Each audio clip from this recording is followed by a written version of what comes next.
We are now preparing for the ascension to the divine! Ha ha ha ha ha! Welcome to the stream! Welcome, mere mortals, to this once again Halloween gracious stream! Those are words! Boo! Viper! Right there!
I assure you that this is scary Halloween music, folks. See,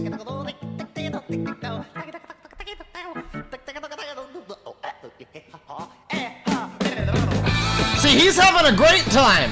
They say trick or treat? That was both.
goddamn boxed raisins, you give me chocolate bars or I riot!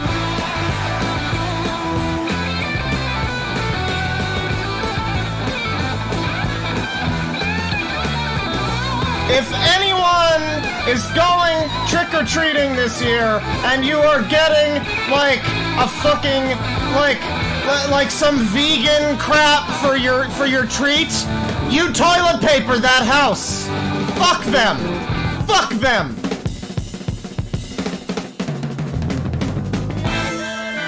Might as well just give a kid an egg for a fucking Halloween gift. Goddamn.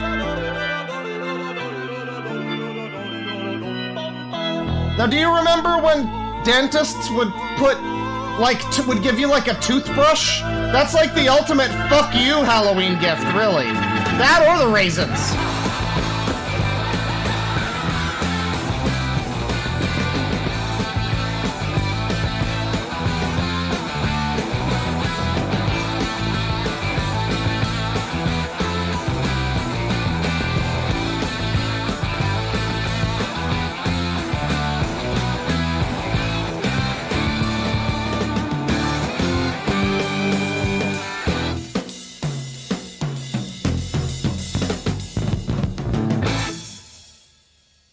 Wait, that's the wrong thing. Hang on. Oh, shit. Oh, I fucked it up real bad. No, it's not Whitey Castle time. Hang on. Which one was that? Which one was that? Oh, yeah. It's Atomic Bombs and Mutually Assured Destruction is fucking stupid. 2. That's a good one. Oh, there's some Chris Chan. There you go. Welcome to the stream. Boo! And whatnot. It's another spooky Halloween stream. And I might wind up talking about Sniper Wolf a little bit on this spooky Halloween stream. But, you know, what's scarier than what's going on with her right now, frankly? Welcome. Last spooky stream that I did, I was planning on doing, I forgot exactly what we looked at, but then it was going to be that plus, spooky, it was spooky commercials. It was going to be that plus spooky deviant art.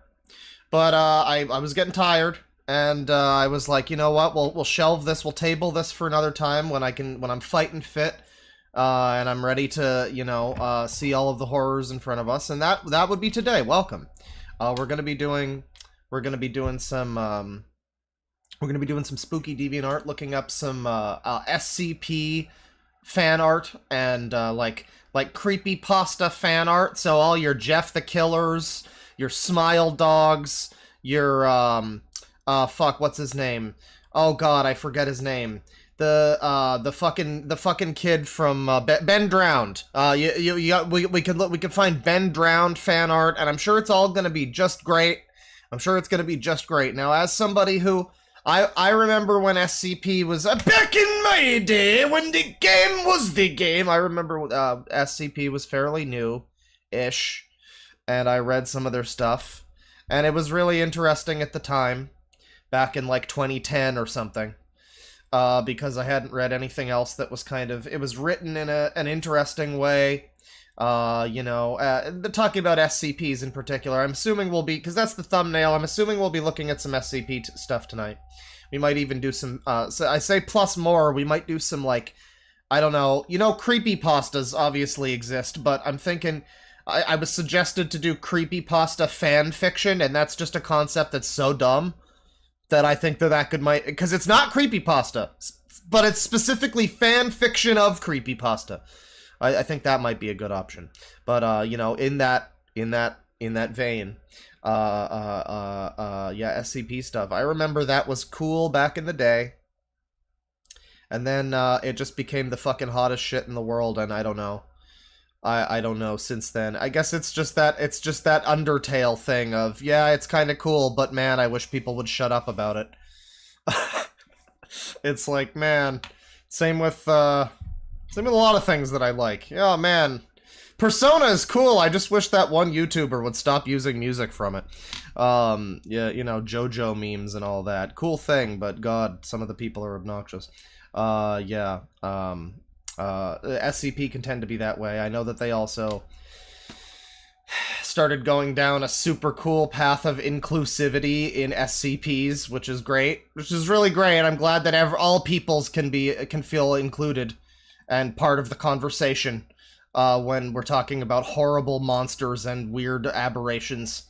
I know that there was something about that where they were like, you know, very, I don't know, there was some element of that. I don't know if SCP is necessarily as good as it once was, but we'll look at some SCP stuff. I will say, I've always fucking hated the one in the thumbnail. Is it like, it's like 173, I think? It says in the thumbnail, but I don't care. SCP, I think it's SCP-173, and I fucking hate that one. It sucks. It's just this stupid, shitty-looking baby thing. That, like, it's basically just an ugly version of the Weeping Angels. I'm pretty sure it stole the concept from the Weeping Angels from Doctor Who, which maybe was not a super original concept at the time. That might have already been done, but it was certainly done popularly and like 3 or 4 years before SCP-173 came out by Doctor Who. So I've always been kind of, yeah, it came first. It came out at almost the same time. You're saying? No, because the SCP was like 2010, right? And that Doctor Who episode was like 2007 or 2008 or something. I don't think it was around the same. It was shortly after, I think. I don't believe it was the... I mean, if it was the originator of it, then okay, I guess it might have been like a thing where they both came up with the concept at around the same time. What do you call it? Like spontaneous... I don't know, something like... There's a term for it, but it might be that. It might also just be that Doctor Who ripped off the SCP. I don't know. SCP is really old. Is it? Blink was season 3. Yeah, that was like it was like 2007. I mean, how old is SCP though? Because it was like 2010 that anybody started giving a shit about it. Well, I should say that was when X started giving a shit about it. And then it all spiraled, it all went downhill from there. I bet SCP was great for like 20 years. It was an undisturbed paradise, and then like X and something awful came along and read it, and it just all went to shit. I believe it. I believe it. They took down. It started in 2008. Okay, so it actually. Stephen Moffat might have stolen it. That's perfectly possible, actually. If it started in 2008, I don't know. I doubt that he would have been aware of it, but I don't know. Who knows? Who knows? That's kind of funny. I've always thought it was a ripoff, but yeah, I guess they did happen around the same time. I guess I can't call it shitty for being a ripoff then. I guess the reason I don't like SCP-173 is because I don't know. It's just it just insists upon itself. But before we get into SCP stuff, before we get into that, I'm sure we'll do that for a little bit. I'm gonna go on DeviantArt here, and I'm just gonna look up Halloween. I'm gonna see what I get. I'm gonna sort by deviations here. Most recent. We've got like fucking AI art. Oh god, I hate DeviantArt now. Look at this. It's like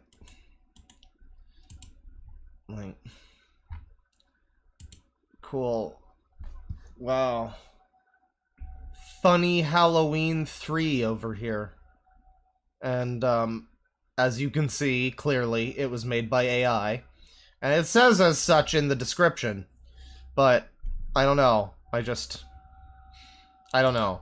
And then you get, of course, the other version of that, which is this. Which, yeah, cool character you drew. I like the way her clothes have a belly button. That's good. You talk about form-fitting. I didn't even know that was possible, but alright. Good AI. You know, once again, this one takes a different approach. This one's very wholesome, you know, but once again, it's just like, wow, good job clicking a few buttons. I don't know. I think that there's some... I just don't think it should be on DeviantArt. I think that there's a place for AI art and whatever, if you want to call it art, whatever. AI imagery, AI pictures. I don't think that that's a problem necessarily, but just having it, like... I don't know, let's see if I can show the results here. When you sort Halloween by new, like these... The top 4 images from most recent Can I show this one? Hang on. Is she naked? Is this girl naked? Oh, fuck. Oh, that's good. Drop the phone. That's fine. Is this girl fucking naked? I don't know. It says it's mature, so I guess we won't show it. She's not really showing anything, but there's like an anime slime girl. The top 3 results are the picture of the dog with the jack-o'-lantern, the anime lady with the belly button clothing, and then another anime, she's like a sexy anime slime girl or something. She's got like a slime dress. It's also made with AI. The only one that wasn't made with AI, ladies and gentlemen, of the top 4 most recent Halloween-related images on DeviantArt, this is the only one that wasn't made with AI. Thanks for coming to the stream. That's the real horror right there. We want the slime. I don't know if I can show you the slime. I mean, AI art, I don't know if you want to call it AI art, necessarily. Like, art, you know, I think that there's a place for it, sure. You know, as it gets better, you can just type in some shit and instantly you've got porn or whatever. Great. It's like a computer generate nude tane. It's like that. We're getting to the point where our computers can just generate a bunch of shit for us. We're getting to like have we're nearly at Spider-Man 2099, like Lila kind of thing. So I don't know. The AI, the whole AI uprising, it's not the worst thing necessarily. However, all I'm saying is just putting it alongside like actual real art made by artists is not really. Oh god. Look, what the fuck is this? This one is, I don't think this one is a, oh it is! Oh, they bury it! Ooh! Oh, I hate it. Okay, so this is a adoptable character number 5885, and I don't know what this even has to do with Halloween. It's just a little guy. And immediately I looked at it and I was like, this seems a little bit off. This seems off. Is this like a gay catfish or something? Well, no. It is indeed adoptable character 5885 by Adoptverse. Peace for Israel, by the way. Buy for $5, published 7 minutes ago. Hi, welcome to Adoptverse. You will surely find a character that you like in my gallery. You can buy this character. The character will only be sold to the person who buys. It's an NFT, essentially. It's a fucking NFT. It's like a bizarre roundabout NFT. I think the adoptables thing was like already a thing though. So I don't know if this is technically considered. I don't know if you'd technically consider this an NFT, but it sure as hell sounds like one. It's using a lot of the same terminology, but the thing is that they usually say like image created with AI tools down here. They'll have like a little thing that automatically says it. Except here it doesn't say it. You have to see this one tiny little tag that mentions that it's an AI image, and that's why it looks like that. Yeah, I know. I don't know what that even has to do with Halloween, frankly. I think this person's just trying to spam their shit on the Halloween tag. Oh god. Oh, I wish I could show this one. Oh god. There's tits. I can't show it. Does this guy have other stuff? Well, we used the song Hocus Pocus by Focus. This image that I clicked on was of the movie Hocus Pocus, and it's the characters of Hocus Pocus, the like witch ladies, fighting in naked. Well, one of them is got her tits out. I think it's Sarah Jessica Parker has her tits out, and then the other, there's like a black lady who has like a bikini, and then there's like Bette Midler, it looks like, and another lady who are like in like one-piece, two-piece swimsuit kind of things. They're in the wrestling ring and they're fighting, and it has some of the most disgusting art ever. I don't think this one was made with AI, so there's no excuse that AI is responsible for this. This is all human. This is what the AI is gonna replace us with eventually. Now I can't show too much of this image because there's tits, but I can show you this. And really, this is all you need to see. Okay. Yeah.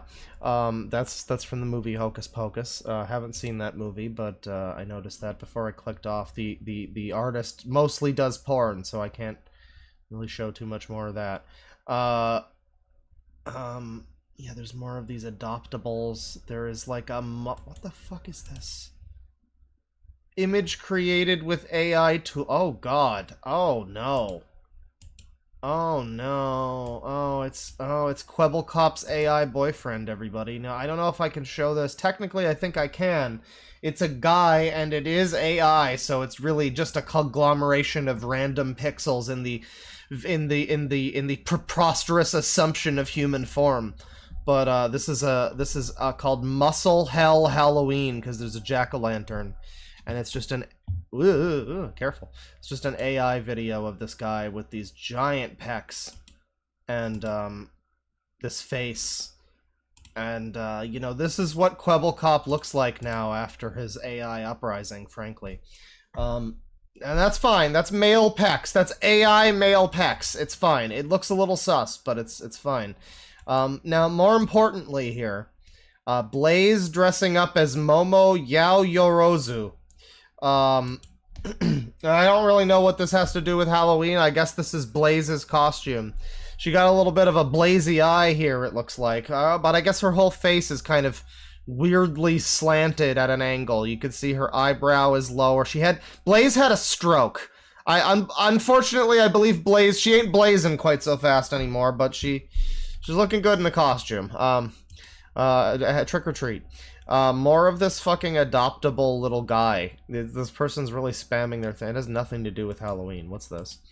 Zacko and Goei's plan to get free candy. The description reads, since Queen Galaga is planning on using her mind control spell on several people during her Halloween party in order to acquire more soldiers for her army, Zacko and Goei realize that the party guest will leave all of their candy unattended. So they decide to rob the guest of their candy by having them leave their trick-or-treat baskets in a booth by the front door so that it stays safe, while the guest, just the one, go in and enjoy the party. More info on Zacko and Goei is available. But first of all, can I show this? I believe so. I can.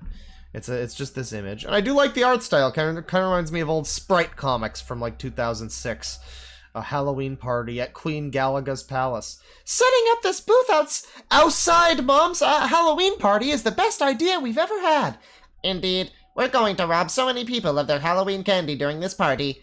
And there's like a little dragonfly, and this is fine. This is fine, but there's a whole storyline here. This is from Spore Videos 03, which is about the video game. Somebody named their whole existence on DeviantArt after the video game Spore. That's unfortunate. But they do this type of art. He, him. Sorry. We got the pronouns in bio here. Very current day. Oh, but don't you worry, because stuffed Zacko and Goei swimsuit alt. Don't worry, there's Vor. Or at least inflation. They ate a lot of honey and now they look like this. Don't worry, you thought it was just a cute thing? Just like a cute pixel thing or whatever. No, it's sex. There's sex. It's sex. Here's more sex. Pregnant. Pregante. That's cool. Very cool. More info on Zacko and Goei, though. I'll have to click here. Oh, and they're underage. That's unfortunate. Zacko and Goei are the daughters of Queen Galaga and princesses of the Galaga Empire. Zacko is the one with blue hair. She is 16 years old, and she is very sweet and kind. Goei is the one with red hair. She is 17 years old and is very smart and intelligent. Presumably not sweet and kind. She's a stone cold bitch. Long ago, Zacko and Goei were two ordinary children until one day Queen Galaga combined their DNA with honeybees. Oh, hence the honey, believing it would make them into more productive women. This resulted in them both becoming half humanoid, half bee hybrids. So, what are the odds, do you think, that this is a man who wrote this? Do you think that they're breasting Boobily down the stairs? When they got older, Queen Galaga decided to teach her daughters how to cast powerful magic spells. She taught them how to shoot lasers from the palms of their hands and transform their capes into bee wings so they can fly. Eventually, she turned them both into powerful sorceresses. And because of their bee DNA, they are also capable of producing... It was right there. They missed... How could you miss that? How could you miss that? Producing their own honey from inside their stomachs, which they will either have as a tasty snack or use to bake fresh homemade honey cookies. They both love to eat honey by the handful, so they make the honey.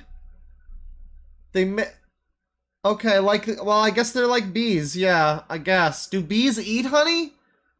This seems almost cannibalistic. I don't know, but it's bad. But here they are. Zacho and Goe of the Galaga Empire. Now, it says Galaga Empire. I will say these characters look like they could be fucking Namco characters from, like, the 80s. Like, I'm looking at the one with the blue hair. She looks like she looks like Rally X. So maybe this is supposed to be canonical daughters of... Maybe there's Galaga lore, and this is all part of that, I guess. I have to assume that. I need more info on Queen Galaga, though. Here. This has nothing to do with Halloween anymore, but... Oh, yeah, no, it does! It does! It does. Okay, so the reason why they turn into sentient bees, you see... Yeah, this is all about Pac-Man and Galaga and shit. Oh my god, it's so bad. Here's Queen Galaga, by the way. Yeah, it's all about Galaga enemies. Queen Galaga is the top one here. And then the daughters are the red and this one, their color code. I knew those colors looked familiar. But then you get Art-Toons 1's Pac-Man. Wait, original design by Art-Toons? Oh, this is a different guy, whatever. This is a Pac-Man Keyblade and Lady Pac-Man with Keyblade. So you have... So yeah, so just kill me, basically. And then of course, then you have Queen Galaga here. This is Queen Galaga with scepter and without cape. Potentially. Do not depict her without the cape. That is just to show what she looks like without the cape. Do not draw any art of her without the cape. That's not okay. That's not okay. I will be mad. So yeah, this doesn't really have anything to do with Halloween anymore. That's fine. That's what I get when I look up Halloween tangentially related shit and some Galaga freak who's also a Spore guy. I always love the overlap too, because the guy's account is named after Spore, but all of the art is like Namco Pac-Man Galaga bullshit. So you'd think that the name would be like related to that. It's like how Dogs Eating Dogs 6 is the name of like a fucking Blink 182 album with a 6 at the end.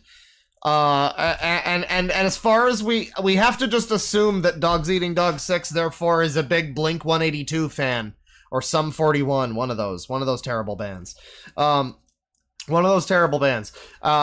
to just assume that, even though that has nothing at all to do with anything that we've ever seen from them. It's kind of the same thing.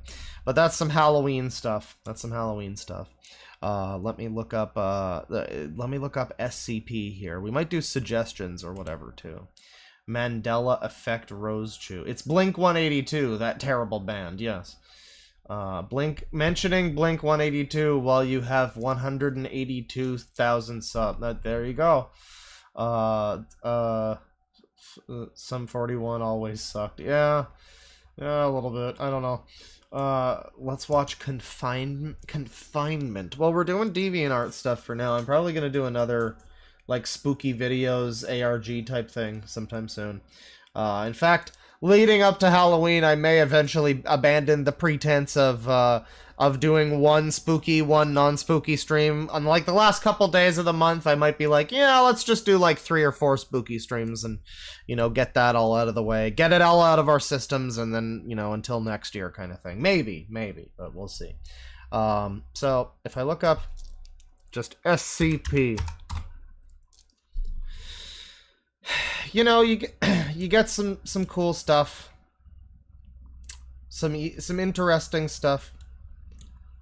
You know, you get this is a nice art style, I guess. Faces are a little bit scuffed, you know, but it's like, I think they painted it or something. It's pretty good. It's pretty good. This is like top tier. This is like you search for it and this is most popular kind of. This is the first one, right? Under SCP. And then you get something like this, you know, this is also kind of cool. I don't think this is not an AI image because it came out in 2018. It's just that for a second I thought this was an AI image. I mean, am I supposed to be scared by this? I don't really know what this SCP is, but it just looks like a Dragon Quest slime mixed with like a Final Fantasy Malboro, basically, or something like that. Maybe one of those little floating eye guys or something. Or no, it's like one of those eye stalks from Castlevania, the little flying guys outside the window. Those dudes. Garamons from Final Fantasy, maybe a little bit of that. I don't know. With a little slime. So we got some good art here. There's good SCP art. Make no mistake, brook no foolishness. There is good art available on DeviantArt. Once again, we always have to say this. As bad as as bad as the reputation is of DeviantArt, there's some stuff that's not the worst. Deviants, no, not Deviants. You watch most recent. There's some stuff that's decent, and then if you sort by most recent, though, you know, then you really have something there. And I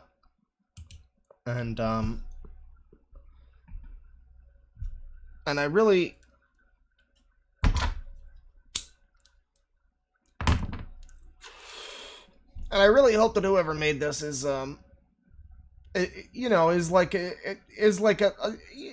12 or less, because like, I don't know, maybe their skills lie elsewhere. You know, if I tried to draw, this is probably what it would look like, you know?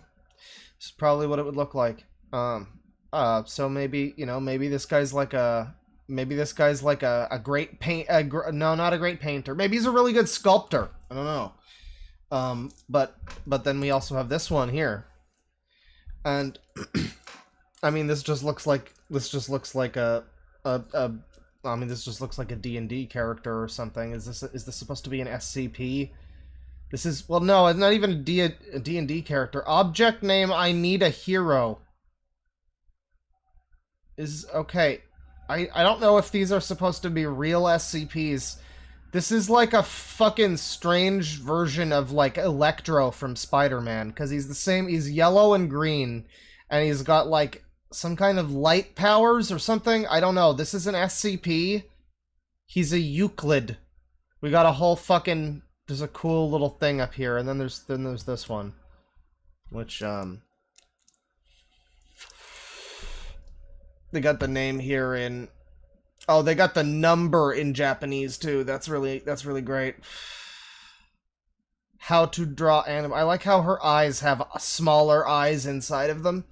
That must be part of the SCP, because I don't know what else is. I guess she has a spooky demon hand. She fires eldritch blasts or whatever.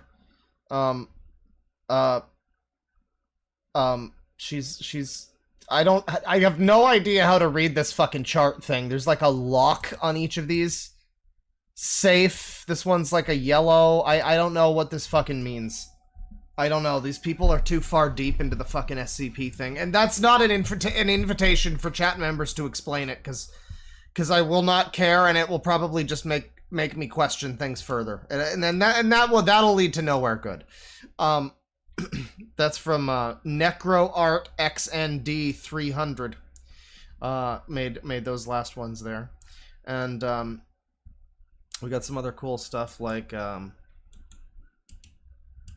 well, we have this fellow here who appears to just be, this is supposed to be an SCP, but it kind of just looks like Walter White with like a nightstick. I guess he's a cop. I think this is just the police. This SCP is just that it's the cops, I guess. And then we have this one. Object name, the Rainbow Connection. And this one's a danger, everybody. This is a dangerous little fella. He looks like Clank fucking fused with Bender, but he's finally taken it to the meat bags. He's finally ripping off some heads. And, you know, good for him. Bender's been saying it for so long. It's good. It's time that he finally takes action. Good for him. This is a Keter. This is a bad one, by the way, because you see the red, the lock is like broken. And then the danger logo here, this looks like the Aperture Science, symbol. So, you know, it's dangerous because it's plagiarism.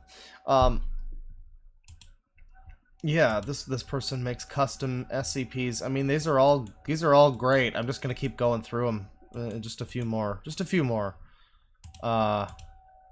This is let me zoom these all in. It's fine. This is SCP-0662. Object name Butler's Handbell. 2 T's. So it's like. It's like if Usopp was calling Kaya's butler a butler or something, like as like an insult. Like, I don't know if that's not how you spell it. Safe. He's a safe one. This one's fine, but he is also dark, and he's despondent. Well, it's unfortunate. Somebody should really cheer him up. That's but he's. I guess his name is Mr. Deeds. He has just an arrow pointing at his face that says Mr. Deeds, like the Adam Sandler movie.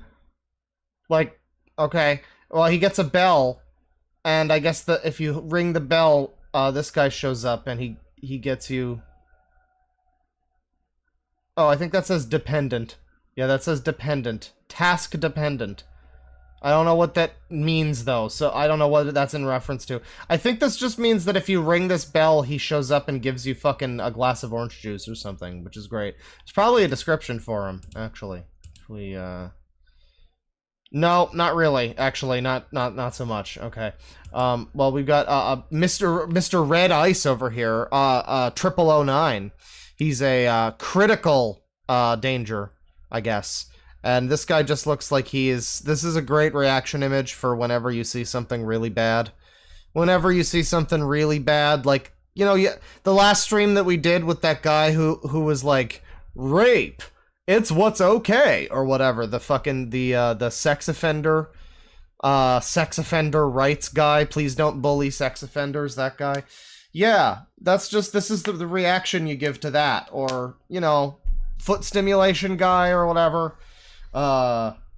This was me as I was pulling my hair out, learning the combat system for Baldur's Gate 3. You know, it's good. And then we have this fella here. Now this is Fernand the Cannibal. It's not Fernando. It's not Ferdinand.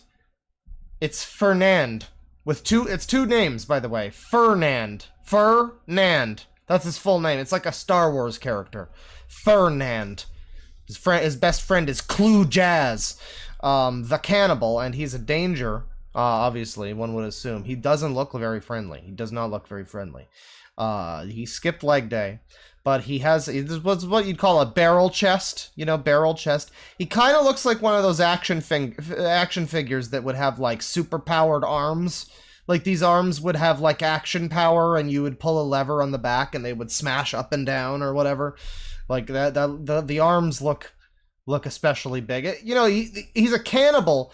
I don't see his teeth are, like, you know, there's, like, blood in his mouth or whatever. The teeth are yellowing, yada, yada. But, you know, I guess the big hands, that probably helps to, like, you know, twist a guy's head off and drink his blood or whatever. But you would think that if you were going to accentuate any element of a character named Fernand the Cannibal, it would probably be his mouth or something. Like, the stomach is good. You got to assume there's like 5 guys and some burgers and fries trapped in there, probably. Because who says he doesn't eat burgers too? But like, yeah, he's probably got some people dead in his stomach. He's eaten some people. You know, that's why he's got blood in his teeth. But it's the giant hands that draw the most attention. And I'm just like, if his name was like Fernand the Crusher or the Smasher, like, you know, the giant gorilla hands would make sense, but then they're not really gorilla hands, because you can see that there's like basically no muscle. He's got enormous mitts But then there's the very, very weak noodly arms. Both arms, too. Very weak and noodly. Like, you could probably snap these off and then just beat him with the hand part. Like, if he starts bearing down on you as, like, a cannibal or whatever. I think it would be fine. I think it would be fine. And then we have Corrosive Snail. It's a dangerous Euclid over here. Corrosive Snail. And, you know, it's a snail. It's a snail. I guess it's a corrosive one, you know. I don't have much more to say about that. Kind of looks like a hand with 6 fingers, a little bit like chicken feet. Also, these look like some kind of weird bat wings. I don't know. Is this like a flying snail? It kind of just looks like a... Well, I don't know. It looks like a sci-fi space demon or something. I guess that's the idea. And then Peripheral Jumper over here is a cautionary Euclid. He's a peripheral jumper. So we're focusing. What that means, right, is we're focusing in here on this thing here. This little circle, that's where we're focusing, but right out of the corner of our eye, we're focusing up here, but there's just this little fella down here. We're trying so hard to focus on this little invisible football, but this little fella down here is really catching our attention. Probably because he's fully colored and detailed. I mean, I like this guy. He seems like a good little monster guy. He's like a little bug monster fella. I could see this being like an enemy in Phantasy Star Online or some shit. I don't know. I don't know. I guess it's fine. It's better than Fernand the Super Smasher over here. But that's this fella. That's some SCP fan art from Necro Art XND 300. And just making sure before I click off of this user, Deviant for 7 years. Favorite TV shows include JoJo and MST3K and Friends. So a little something for everybody. Oh, okay. Okay. Never mind. It makes perfect sense, actually. Never mind. Favorite visual artist includes Hirohiko Araki. So that's why all of the anatomy and faces look terrible. I understand now. I got it. It's all part of the... It's all intentional. We're all supposed to pretend it's supposed to look that way. I see. Let's see.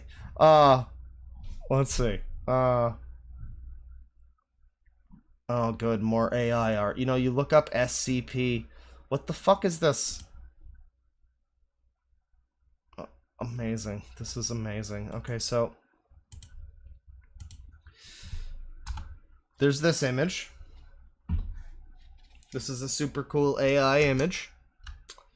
Let's go, Araki slander. No wonder people thought of stands, yeah. So, we got this fan art here, which looks like... It looks like Jenna Coleman from Doctor Who, but AI anime. And she's holding these berries here. And the thing is, the berries are in fact the focal point of the image. This is kind of like the old meme of whenever a woman takes a selfie, and it's like... When a guy takes an image of the thing that he's trying to show, and a girl will take an image of herself in front of the thing. I don't know how true that is, but that's what this reminds me of, because the actual point of the image is these berries here, because the image is called Fart Berries.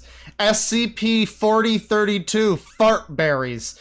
From SCP lore, a wide, mounding, deciduous shrub producing a small, round, brown fruit in a bush in the wild forests, near a mountain range, mysterious fantasy, intricate, elegant, highly detailed, lifelike, photorealistic, digital painting. How many of these are just not true? Lifelike and realistic? Is this the prompt you put in on smuggo.ai? Wait, smuggo.ai? They have a smuggo AI?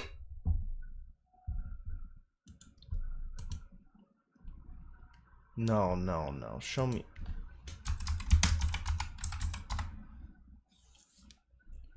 Cloud-powered AI drawing service. Generate images for free. Sign in. Oh, eat my ass. Fuck off. Well, if you want to use Smuggo AI, you can do that to make the Fart Berries image. There you go. Post your Smuggos. We're going off topic a little bit, except no, we aren't, because it's an SCP. This is still spooky horror themed. What about this doesn't seem to be horror to you? What about this seems like a joke to you? I don't understand, chat member. Fart berries. We got more from the same person. We got another one that's like basically the same. This is SCP. Well, the funny thing is the image is just bad, I guess, because it's what it's called. Well, what we've got is like this lady who's in like space marine armor or something, right? And she's holding this drink and it's got berries in it or whatever, and that, you know, it looks like maybe a nice drink, kind of weird AI generated drink, but fucking it looks flavorful and there's berries. I like these things. Don't worry about the logistics of why they're still in a bunch in the glass. It's fine. But then the name of the image is SCP-839 Candied Worms. It's by the same person from Smuggo AI. From SCP lore, a species of annelid composed of sugar. Flavoring and color range are cherry, blue raspberry, green apple, watermelon, and orange. Strange worm beings, surreal and sick. So why did you even post this? What the fuck? Are they just wrong? Like did you just upload the wrong image? Because this has nothing to do with that whatsoever, sir. Not in the slightest. At least the other one had the berries. There's not even a worm. What the fuck? I don't know. That can't be what he entered. That maybe this AI is weird. Because if he entered something that had to do with worms and it just gave him this anime girl, then I don't know, that's funny. But yeah, that's what I'm getting looking up SCPs on here. We've got an SCP that's just okay. We have an AI generated anime girl, right? We have a sexy AI generated anime girl. And she's like on she's not on all fours, but she's on the floor. And she's got a bikini on and big titties. And there's like a weird cat mannequin creature behind her. But pay no attention to that. In fact, don't pay attention to any of this because you don't even need to see the image. It's just it's the standard AI sexy anime lady. It's what you've seen a billion times when people generate anime women with AI. They all look the same. It's like that. But the name of it's by the same guy again. It's called SCP-136 Naked Doll. And now it's not even naked. It's got some, clothes. But like, what the fuck? It's just a random naked character. You mean to tell me there's a fucking SCP where it's just literally like a naked, okay. It's just a naked woman. Sure. That's a cool SCP. That's the best one, I guess. A lot of this stuff is done with AI. This same guy, Wapengo. Multitude of styles. There's stuff. And what I hate about this AI art stuff and why it shouldn't be on this website, right, is because, like, this image is unfortunately kind of nice. Whoever this AI stole this image from has a pretty cool style. It's a shame that this nice image is lies. I don't know, but I guess it's like, what is real? What is real art? I don't know, something like that. But it's a nice image. I like the style. It's a shame that it is created using AI tools. This is prompt SCP-6096 Blanket Ghost from SCP lore is an entity presumably humanoid in shape, the body of which is perpetually concealed underneath a large cotton sheet. And then it just devolves into AI tags. I love that, again, the tags are wrong. Like, if these are the tags that were used to make this image, then they're just wrong. I don't know. This must be what we're using to find the image, because it's using, like, trending on ArtStation. But, I mean, I don't know. Hyper-realistic? Yeah, I guess. I mean, it's a fucking ghost, so But it's not a ghost, though. I mean, we get again into why SCP kind of fucking sucks now. Or, like, I don't know, maybe this is an old SCP, maybe it was always garbage, but, like, really? The SCP is just it's a fucking kid in a sheet or whatever? That's what it is? Okay, cool. That's scary. That's really scary. It's like the most non-scary thing possible. I mean, it might as well just be a puppy. It might as well just be a large woman piloting an ATST or something. Oh wait, what is this? Is this also an SCP? Why, yes it is. This is SCP-2611, Nave de Carga de la Tradición de SCP. SCP tags SCP Anime, Fat Woman, and SCP Foundation. Yeah, I don't know. The name James Gurney is in here, so maybe this is just ripping off some guy's style. Some guy named James Gurney, I don't know. But, I mean, the AI is, you know, all sorts of styles. I don't know what this has to fucking do with an SCP, though, man. What this has to fucking do with an SCP. Like, if the SCP thing has just extended to include, like, yeah, here's Sexy Naked Woman 5, here's, like, I don't know, that's just strange. That's strange. That doesn't seem like... What the fuck? Okay, here's a cool image. This has nothing to do with Halloween, once again. But it's a very cool image. It has SCP stuff involved, technically. The image is called DC... My top 10 favorite DC versus non-Marvel matchups. And it's one of these shit-ass top 10 lists that these people always fucking make as if anybody gives a fuck about their fucking top 10. Holy shit, nobody cares. But it's one of these top 10 lists. And crucially, famous DC character Dr. Manhattan, number 4 favorite non-Marvel DC mashup, Dr. Manhattan and Richard Nixon. And then we also have, of course, Constantine versus Raido from Shin Megami Tensei. Oh, Richard Nixon from Monument Mythos. Okay, it's not the real Richard Nixon. It's fantasy analog horror Richard Nixon. I see. Is this like how I grew up only knowing about Futurama Richard Nixon? The kids today grow up with Monument Mythos Richard Nixon? That's cool. That's you know, that's the way that history is written by the victors. I whatever that means. But that's a cool image. Yeah, this is what you get when you look up SCP on here.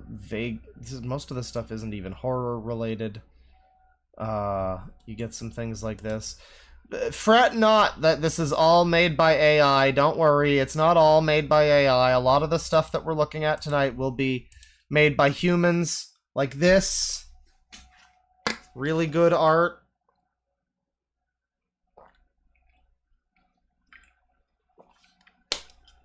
Really high quality stuff. You know, all the shading and everything. These teeth, you know, definitely looks like teeth. You know, this is how I feel when I get depressed. Carnage from Spider-Man starts appearing around me. Maybe that's the SCP. But don't worry, you know, lest you think that it's all... oh wait, no, I just realized that this is like a kid in the corner of a room, and then this guy's like at a door, and he's like looking through the door window. Okay, and I don't know what the black stuff is. I don't know what all this black stuff is. But yeah, don't worry. There's still the art. Humans are still making art, and you know, it's just funny if you look at the stream and nothing else. You see the art made by humans, and it's all this like fucking garbage. And then you see the AI stuff, and a lot of it is like genuinely really nice looking, and it's like, well, shit. I don't know. I don't know. It's getting harder to make the argument the longer I look at DeviantArt. Yeah, I mean, the fucking people that have turned SCP into, like, just porn, basically. Like, okay, SCP-54, the water nymph. SCP-54, thirsty? And, yeah, I mean, it's just porn. I mean, it's just porn. They've turned this, like, spooky thing into just an excuse to create, like demon girls or whatever. Or sometimes they aren't even demon girls, like the one that I said that was like naked doll or whatever. Literally just an anime girl in a bikini. Didn't even look creepy at all, outside of the fact that it was made by AI. Speaking of looking creepy, SCP-425 Q2s with red doos.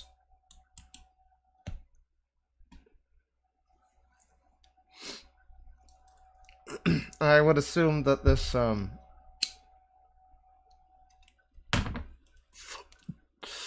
I would assume that this person's daughter is, SCP number whatever. And, for whatever reason, she's got it in her head to do this. Well, I guess it's Halloween season. It's fine. It's cosplay or whatever, but... Man. Geez, Samantha, how are you gonna explain this to people at the yoga class? I don't know. Man. That's a scenario. This woman looks like she's like in her mid-20s or 30s or something. Damn. You shouldn't, maybe, okay, now we're getting into... Yeah, there's like, okay, I can't show this, but there is a lady, there's like a fox anime, you know, when it's like a wolf girl, where she's just a human, but she's got like wolf ears or whatever. It's like that, like fox girl or whatever. She got like long hair, and she's having her tits milked by like these robot hands coming from off the frame. And her hands, meanwhile, she is being restrained in some kind of sci-fi mechanical cuff around her wrists. It's like purple with lines, and there's like some red dots on it, so you know it's sci-fi. But then importantly behind her, she is being what looks like viciously fucked by two double dildos in a fuck machine. And this is, I don't know what this has to do with the SCP. Oh, it's cat SCP. So I can't show you this image, but I can show you the tags for what I just described. You know, considering that we're looking up SCP stuff and like, you know, creepy horror things for Halloween. Big breasts, brainwash, breasts, cat girl, double penetration, huge breasts, lactation, Neko girl, SCP, gotta have that in there, wide hips, thick thighs, ahegao, sex machine, and of course, milking breasts. And this one is made by people. No AI on this one.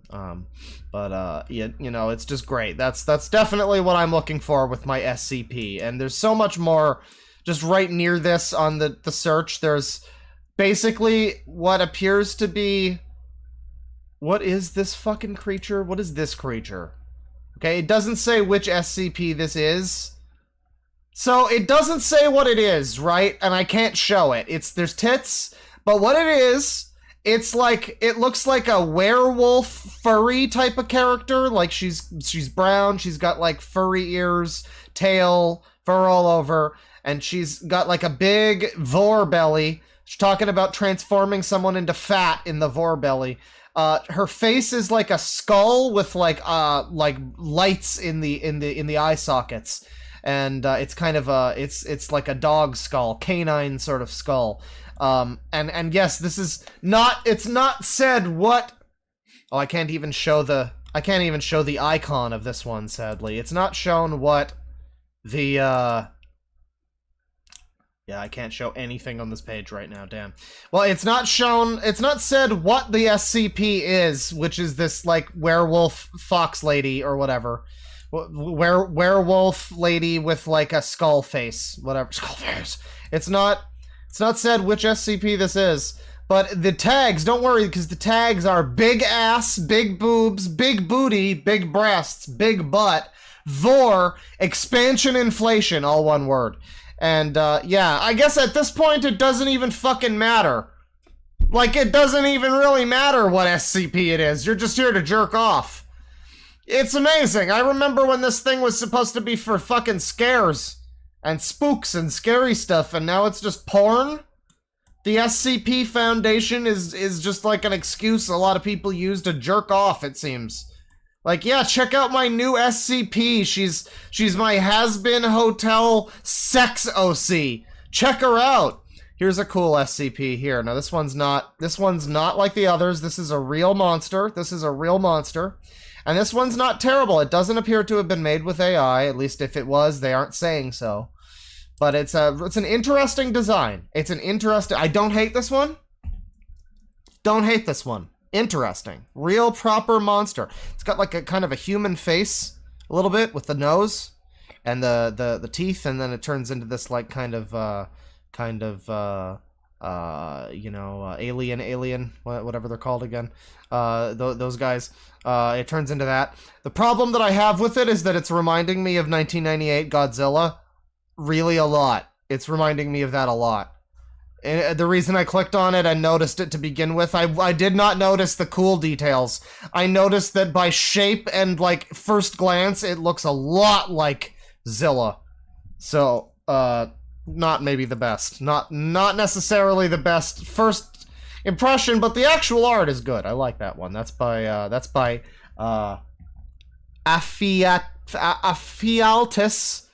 And if you Fealtis art, you go check out their stuff. Oh, that's pretty good. So there are some interesting SCP things being made. And then you just have, again, okay. I guess this is, okay. This is SCP, so, right. The unknown SCP that I was trying to describe, I'm sure chat already got it. Chat probably already got it. When I was describing it. Yeah, people got it. When I was describing the, like, werewolf lady with a skull face. Skull face. Yeah, it's SCP-1471. Indeed. And, oh good god. Oh, this is so funny. This is so funny. Not because of the art. The actual art is, it's fine. I mean, it's not, you know, my thing, but it's not AI. It doesn't appear to be AI. It doesn't say that it's AI anyway. It's a picture of this fucking monster girl. I can show this, right? I can. She's got underwear on. That's fine. Picture of this monster girl. This is, yeah, SCP-1471. And again, this appears to just be like an SCP that was created either for the express... I can't tell what's worse, is either it was made for the express purpose of people just jerking off to it, and just fuck this whole thing as like a horror thing. Fuck SCP as a... Just, no, now it's porn for me. Or, those people took what was just a real creation that somebody had and turned it into this. Maybe chat knows. But there's indeed a lot of art of this character. SCP-1471. And that is but one of the images. But this image here...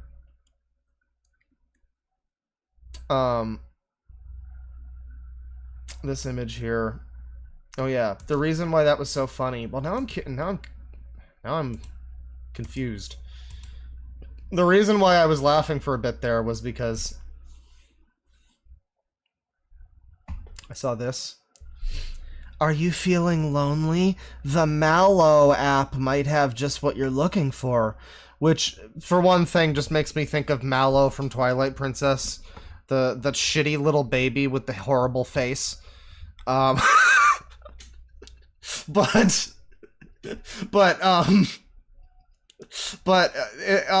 don't know, because it says the Mallow app, right? And I think this thing might be called Mallow or something, because We have another one here by SCP, by Sprite Dude, I guess. And it's another version of the same character, and it's also calling it Mallow, so I'm assuming that's the name of it. I just thought it was funny at first, because I thought this was just a DeviantArt person trying to also sell an app. Like, they were just like, by the way, join my free gift card giveaway, like, in their description, but no. I guess maybe she is an app monster. I don't know. I really don't care that much. I don't know. But real sex machine, yeah, the furry bait one. Mallow equals bad. I mean, SCP-1471 is a literal fursuit after all. Ugh. Mallow Mart, yeah. Shop smart, shop Mallow Mart. The oh whoa chart, yeah. So, oh god. You know, it really says a lot now. It really says a lot that I saw this. There's a bunch of flags in a row for some reason. This is just a person making, like, flags for their college or something. I don't know. But I saw this, and you know where my mind immediately went to. You know, I saw these keys, and...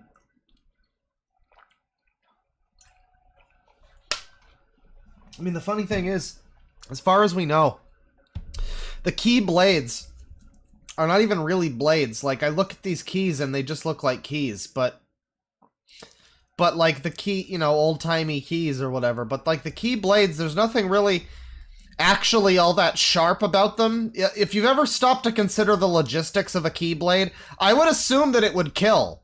Like, you get someone's, like, neck stuck between the, like, the key teeth or whatever. That would probably be pretty bad.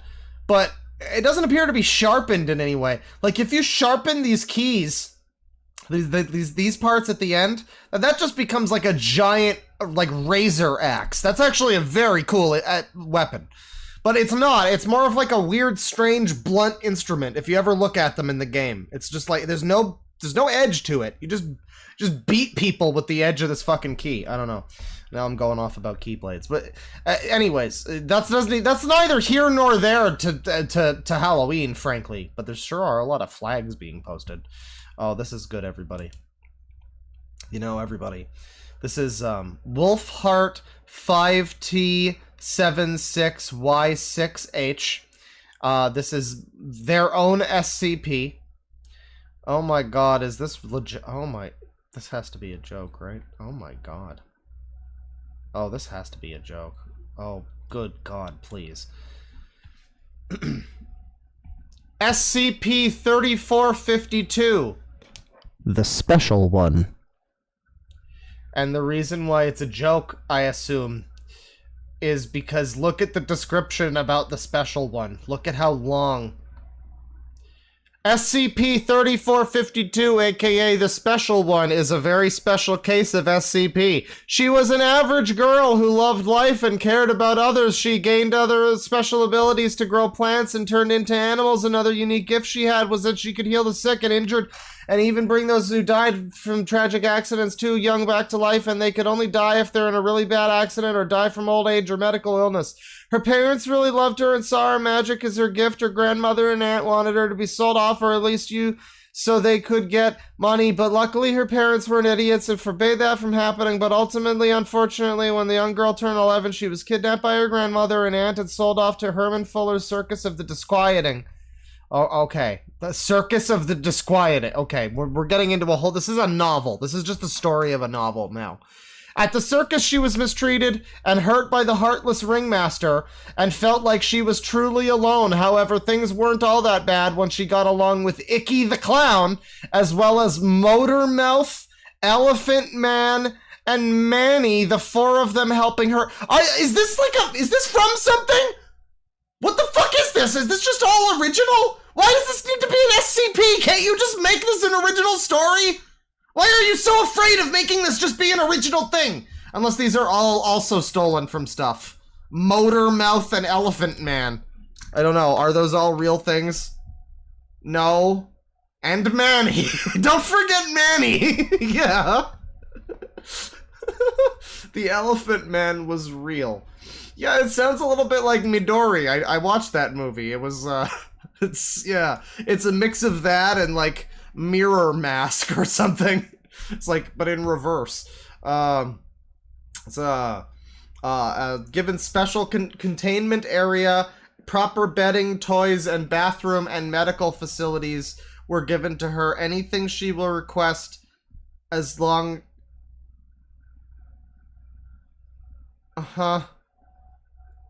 She also had a famous case where she helped an SCP research scientist. Dr. N was in heartbreak after his son Will ate candy from the Child Breaker SCP. That's when SCP-3452 used her abilities. She placed her hand on the boy's head before gently placing her hand on his chest, where his heart was located. Suddenly, the scars on her arms and legs started glowing, and her eyes glue a bright white. As if magic, the young boy woke up and was shown to be fine and cleared from all effects. Dr. N was very happy. Dr. Davis was a little more questionable, though. I just... Like, it's always the thing where I see people, like, and I don't know, I did fan fiction a little bit. I'm sure a lot of people did. There's nothing really wrong with it. It's just kind of unfortunate when I see it sometimes, like, you can just make your own story. Like, take the training wheels off. This doesn't need to be an SCP. This has, like, basically nothing to do with it. It's a story of a girl who lives in a circus or something. You can just make that the story. You can just take the training wheels off and have a little confidence and make your own story. I mean, it'll be terrible, but this is also terrible. So what do you got to lose? I don't know, but I don't know. I see that a lot. Sometimes, like, when it's when it's one of those stories where it's like the characters are interacting and everything, like, okay, you want to have your Sonic characters talking to each other, fine.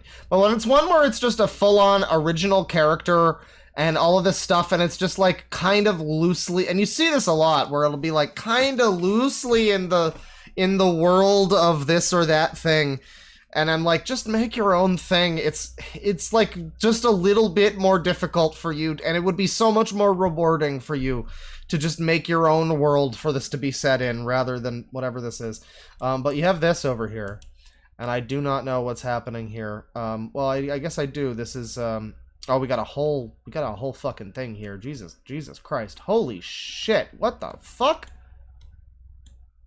Oh, okay. Well, I clicked on this because this image looks pretty nice, and I don't think this was made by AI or anything. I wouldn't say this is, like, typically quote-unquote great art or anything, you know, but it's got a nice style about it. I don't know. It's got a bit of a rough style. I like it. It's a little weird. Weird dinosaur shit. It's like a dinosaur society. Dinosaur mom lady is, like, telling stories for the little dino chillins. And they're all out here. They're all having a good time around the fire. And, you know, we're peering through like a fucking, you know, a little cut in the bushes or whatever it looks like. That's what the frame is, right? And I clicked on it for that. And then another one of these giant descriptions. At least this one doesn't look like it was written by a 10-year-old. The character is Taliesin the Pyroraptor. This is from Talisaurus, so I guess this is their, like, OC or something, their insert. But it's a whole, like, imagine yourself speeding along on a boat out in the middle of the stormy ocean, the waves tossing and turning about, until you come to a dark island. You dock the boat at a long-abandoned, decaying harbor, echoing with the sound of crashing waves and billowing wind through the trees, as you run past the buildings and into the jungle. And it continues. And it's a whole adventure. Taliesin the Pyroraptor. There's gonna be stories here on Halloween. There's stories of mythical monsters, aliens, machines, demons, vampires, witches, and even of the very things that stalk you in the night. Well, I think a lot of those are the things that... Wait. Vampires? Well, like, I mean, like, what else stalks you in the night? It's like, I guess ghosts aren't listed. Yeah, I mean, and more, I guess. Those are also things that stuff. I mean, maybe not witches. Now, not machines. I mean, unless under very specific circumstances. We're focusing too much on this. The basic idea, for those of you who are not familiar, is that through the month of October, especially in the days leading up to Halloween, I'll be posting roughly 12 different pictures or posters. Yada yada. Well, this is cool. They're doing a cool thing here. It's interesting. I don't mind the art, you know. This user over here, they're doing a thing. Seems fun. Seems fun. The dinosaur people are making art better than the humans so far, it seems. Yeah, look at this fucking shit. Like, what the fuck is this? What in the fuck is this? This is a real one too. Continue. Oh yeah, continue, please, please, please. This is on the actual SCP website now. We're over here now. You know, what the fuck is this? Oh god, this is so stupid.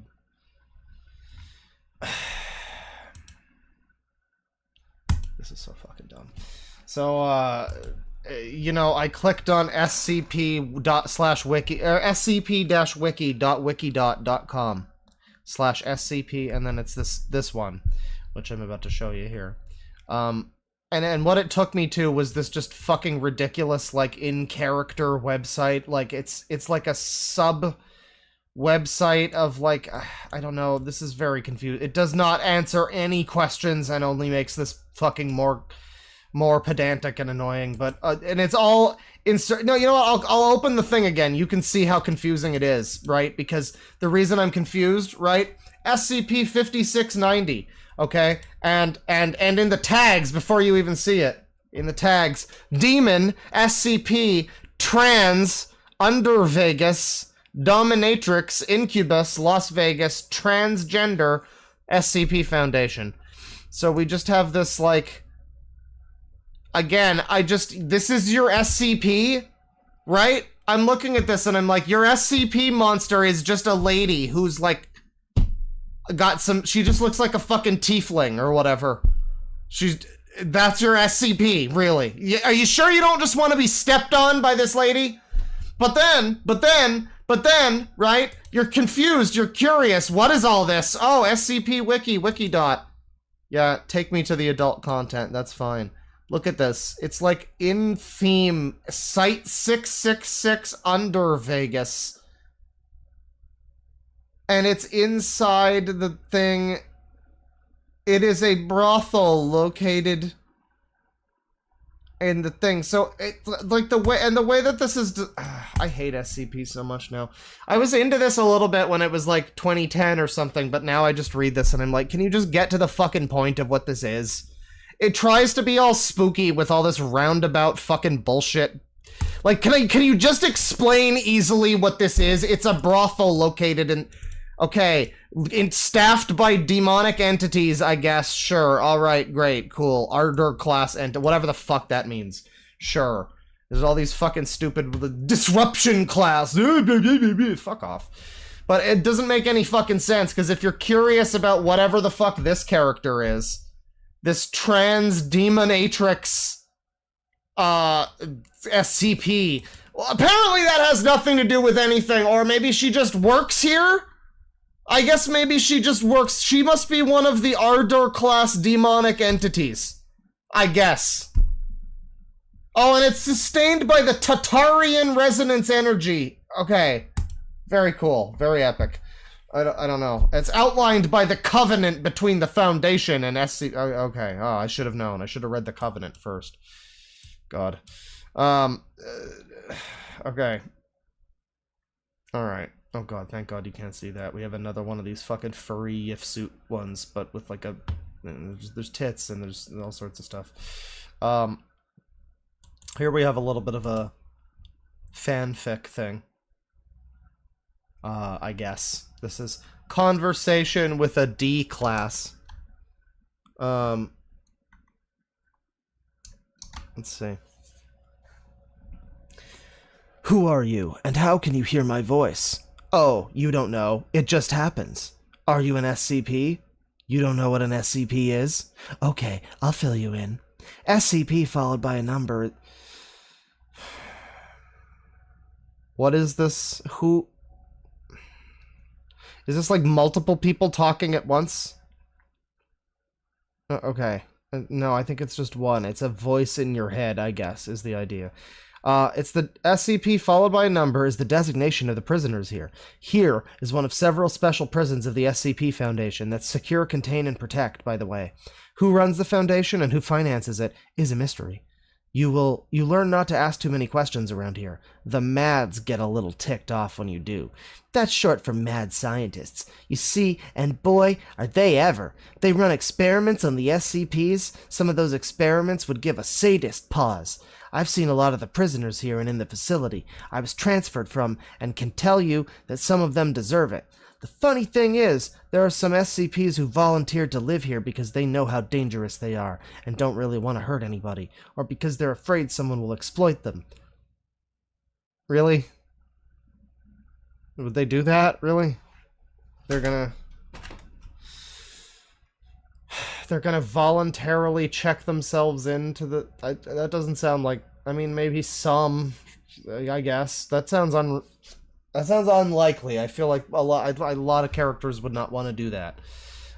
I should introduce myself. I'm D33792. Excuse me for not revealing my name. We D classes only use our name amongst ourselves. It's one of the little acts of rebellion we do to keep sane. Sorry, just a little bit of rebellion.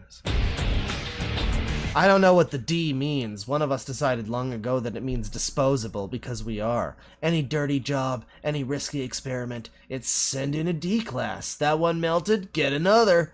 Yeah, it is awful. Thank you for saying.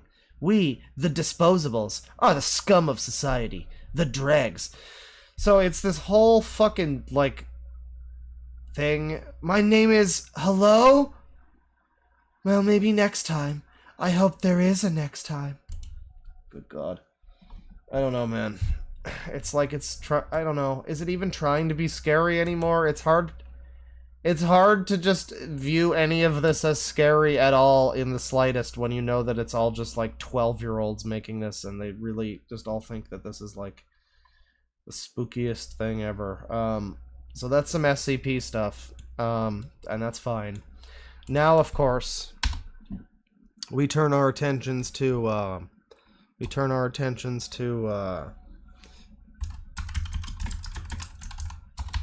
famous internet user, murderer, killer, has a little brother named Lou, famous internet meme. Of course, I'm talking about Jeff the Killer. And, well, okay, so I looked up Jeff the Killer, and instead of that, I'm getting Eyeless Jack, Don't Hurt My Little Sister. Which I don't even know what Eyeless Jack is. I'm assuming it's another one of these fucking things. Is the little sister supposed to be the character from Undertale? Because, I don't know. But, Don't Hurt My Little Sister. Decidedly not, actually, Jeff the Killer, but, don't worry, because this one is Jeff the Killer, and we got, and Baby Lucas here. No, not Vote Saxon, no, Jeff the Killer. I don't know if Vote Saxon has a, I don't know if Vote Saxon has a little brother named Lou, but maybe. That might explain some things. Somebody says I should read the SCPs, but I just tried to read some of one, and it's not... again, it's like, it writes things in this, like... it's kind of like H.P. Lovecraft, in the sense where it's like purposefully purple prose, writing this shit in like a really... not even purple, but just like really roundabout, unnecessarily annoying to read fashion that's not necessarily scary. It's trying to be all like official or whatever. In H.P. Lovecraft style, it's that he was incredibly insecure and was not a very good writer, so he wrote like he was like the most intellectual person in 7 countries around him. You know, like he needed to be all ostentatiously he woke ostensibly, like every fucking word needed to be like break out the thesaurus. That's kind of like what SCP shit is like a little bit to me. Not in the same way, but in a similar way of like, oh god, I get it. Yeah, it certainly does read in an annoying. It reads like you're trying to fucking file your taxes. It's like an annoying corporate form. Like, oh man, so scary. Yeah, bureaucracy. That's the real horror. So here we have Baby Lucas X Jeff the Killer. Which I guess are these two characters here. You see. And I guess this one on the left, I would assume is Jeff the Killer, even though it doesn't look like Jeff the Killer. It's just somebody, I think, just doing some kind of horrible cosplay. And this is just a me. So I don't know who the me is. But, neither of them are present here because this is Gacha Life. So, don't worry about that. It's unrelated to anything, really. Let's see here.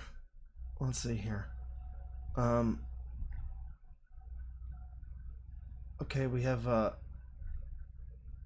god. Oh my god. Oh my fucking god.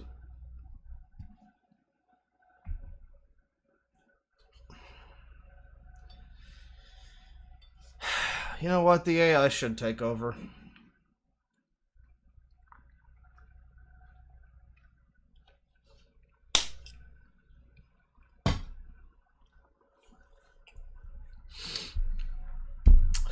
Things that... Well... I'm not sure what I'm looking at, because this appears to be a things they like, things they dislike list, but then it also appears to be apparently two different characters, unless it's a character named Rose Bryan, or is it just two first names? I guess. But she's, Rose, and or also Bryan, 17, she, her, and, I don't know what this part says. Friends, she likes. Art and animation, Oliver Tree. Fictional family, not the real one. Horror, obviously. Clowns, clearly. Don't worry, I'm definitely getting clown out of this. Burgers, big fan of burgers. Appears to be an apostrophe after the before the S, after the R, so that's good. Burgers what? Who? I don't know. The last one is waves, so maybe it is Burgers Waves. Somebody named Burger is making waves. Doesn't like arguments. Butterflies. Loud, high, pilched sounds. I think that's supposed to be a T. Yeah. The T, the line, the horizontal isn't crossing the vertical. So it kind of looks like just an L. I don't know. The heat, doesn't like the heat. Doesn't like harsh wind or politics, lol. You know, they can either be your angle or your debles. The preferred version here is the one that has no pupils because, I don't know, being dead is cool, I guess, or something. It's really cool. It's really great art. I'm glad that people still make this stuff. This was from 5 days ago.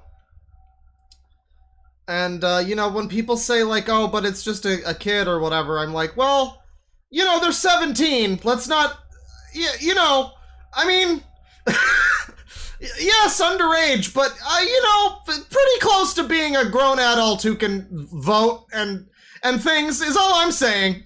It's all I'm saying. Is maybe we should, I don't know, maybe this isn't acceptable.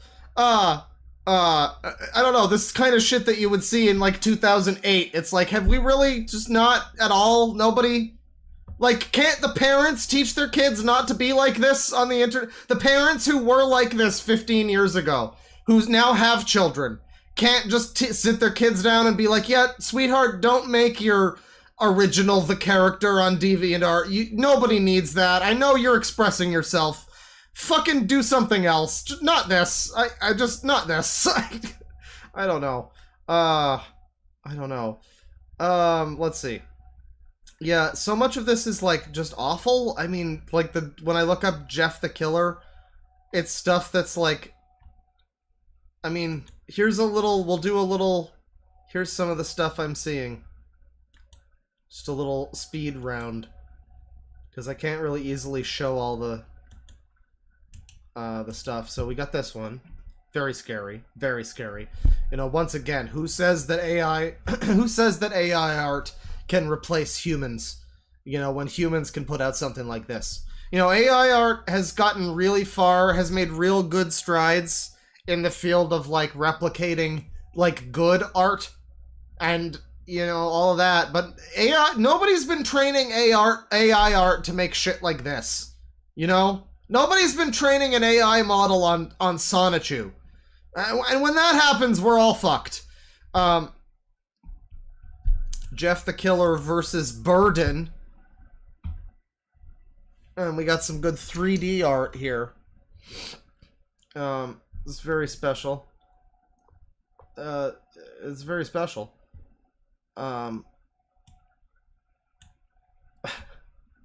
Yeah, the Galaga Fool.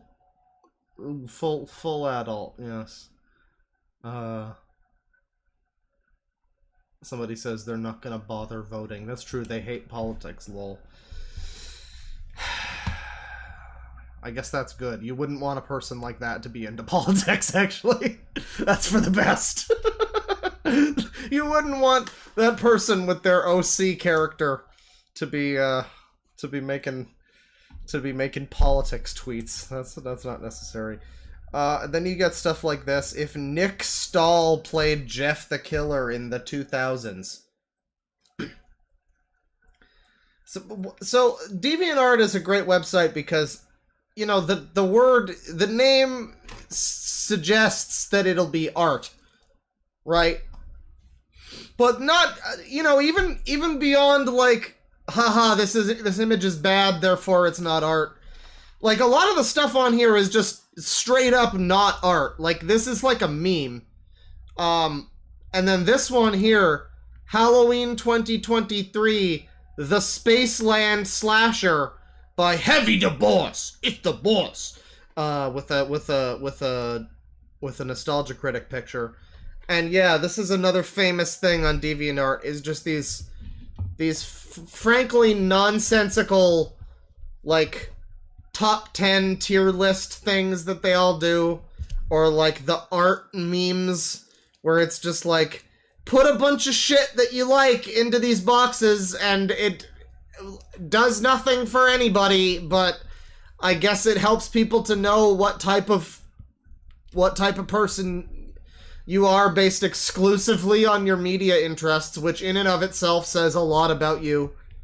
I don't know why this has been a genre of thing that people do on DeviantArt for like over a decade. This has been a thing.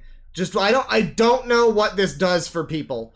It's like reading, again, it's like reading Ready Player One, where it's like, I don't know what it does for you to see in print in a book the name Final Fantasy VII and the year 1997 next to it in brackets. But it probably does something very similar to what this guy gets out of, like, putting Mr. Bean and Cartman and Nelson on this list. Or of whatever is happening. I guess the slasher here is this anime girl. And the victims are gonna be Cartman and Nelson. One of the Totally Spies. Beavis and Butthead are dead. Jimmy Neutron's dad is dead. The Shitty Walk guy? There's, like, other characters that are too scrunched to fucking see. I mean, I can't believe I'm even trying to read this. I don't know what this does for people, but this is absolutely a thing that's been around on DeviantArt for years. So anytime you look up anything on DeviantArt, it's like, you kind of want to find art, and a lot of the time you're just getting a bunch of shit like that. Or like this. Is this the same person? No, different person. Different cool person. Hey, everybody. Don't you just want to be friends with this guy?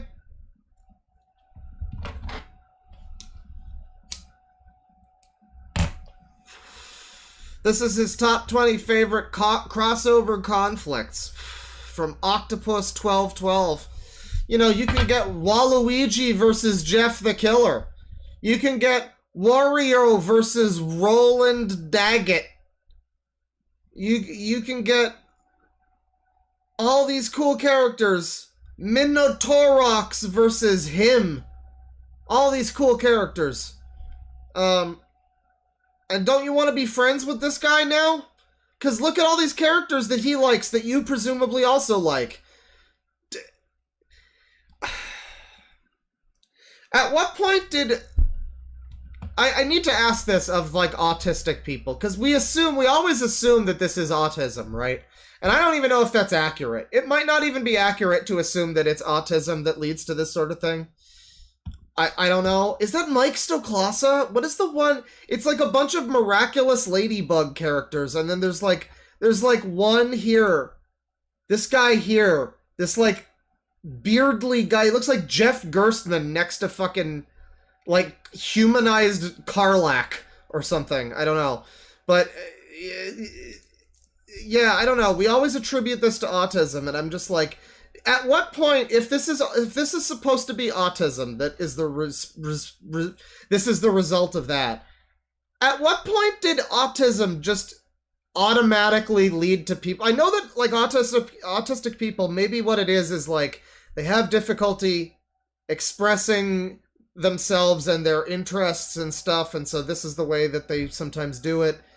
But it's like... It feels like media consumption really became a crutch for autistic people. Like, some of them anyway. Like, in some way, if that's what this is anyway, we always assume it's autism. And if that's true, then it's like, at what point was it that all autistic people around the world just sat down and were like, this is how we have to do it. This is the way we gotta do it. We gotta talk exclusively in cartoon shit. And just like that's how we make friends. That's how I communicate with the world. That'll do it. I don't know when that was just decided upon as the thing that would, like, I don't know. I don't know. Hyperfixation, I guess. I guess. I mean, yeah, it's hyperfixations, but why is it always hyperfixations on media? Like, why is it never like, I'm really hyperfixated on like grass, like cutting grass, you know? I'm really hyperfixated on, I don't know, making music or something. It's always, or just art. Like, a lot of these people on here are probably hyperfixated on art in some fashion. You know, I would assume, as, you know, deviant artists, there's probably, like, a lot of people who are really, really into drawing art and stuff. Like, to the extent you could call it, like, a hyperfixate. Why does it almost always seem to be centered around media and cartoons and video games? Like, I don't get it. I don't get why that... I guess it's just easier than the real world for somebody who has trouble with this sort of thing to, like, get, you know, just super into cartoons, I guess. I don't know. I don't know. I'm also obviously not saying all autistic people or anything. I'm at a loss for words trying to figure out why this is so common, I guess. Why, like, you know, Chris Chan is one, but just, like, in general, why is it that it seems that autistic people tend to be drawn towards just slapping cartoon characters together and calling it a day, and that's art, apparently. I don't know. I just don't know what was in the water like 20 years ago that now we have a whole generation that's like this. I say that as if it's not also people that were like, that are in their 40s. I don't know. I guess it's just a whole thing. Maybe it's down to how, oh god, again with this. And it's the same person. This is, funnily enough, this is the same person whose thing we were just looking at, Octopus 1212. And this is, like, based on the movie Carrie. And it's just like a meme, everybody. This is a meme, you see. This is another thing I hate, is the term meme on DeviantArt is just like wrong.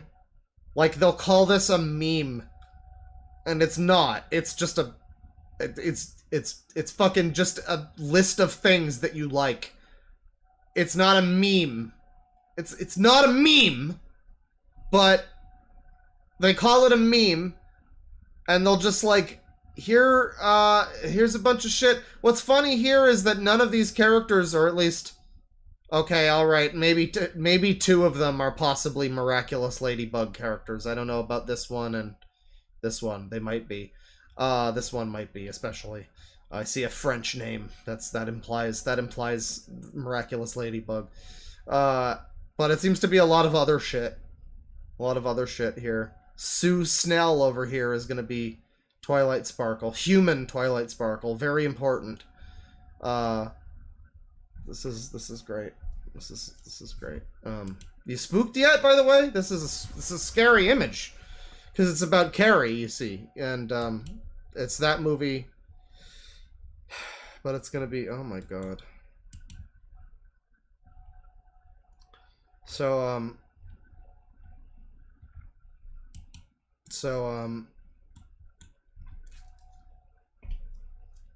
it's Jeff the Killer, everybody.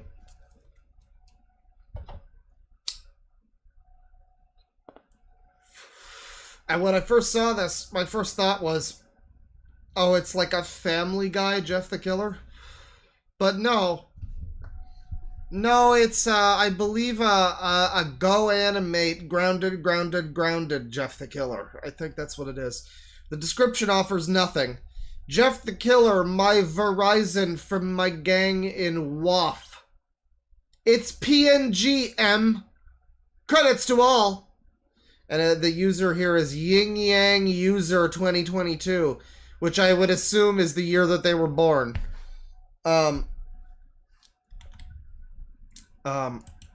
Jeff the Killer on DeviantArt has not been proven. Oh, here's another one. Top 10 Halloween ships, everybody. This is an exciting one. This is an exciting one. Oh! Oh, man. This is a great one. Oh, yeah. So we got Hydreigon and Sylveon. We got Jeff X Nina over here. We got Shadow Tubby X Lala. So that's some Teletubbies creepypasta, it sounds like. Sonic.exe X Sally _ alt. Which I wonder if they understood that alt. Like, did they know that .exe when they made Sally alt? Did they know that .exe is an executable file and Sally _ alt doesn't really fucking mean anything? What is she, like a news group? I don't know. Lost Silver X Abandon Loneliness. I don't even know what the fuck that is, but it sure looks gay. Leatherface X Stretch. Looks suspiciously like a 4-year-old drew this, but I am assuming that they weren't. Chucky X Tiffany. And I don't know who Tiffany is, but I am familiar with Chucky at the very least. Jennifer X Needy, which I believe is the movie Jennifer's Body. This is like the only reasonably normal thing on this list, other than, I guess, Loki X Wanda. Which I thought for a long second, are these two, wait, aren't those two together? And aren't those two brother and sister or something? And I'm like, no, that's Quicksilver. And, no, I guess Loki and Wanda could work. That's actually a decent ship. That's the only ship I'm seeing on here where I'm like, you know what? Can't believe I haven't seen that. I can't believe I haven't seen that before. That has to... I'm sure that's a popular one. But I'm like, you know what? I can see it. I can see it. They're both kinda evil. They both had one of the better shows on Disney Plus until they ruined themselves. Yeah, you know, yeah.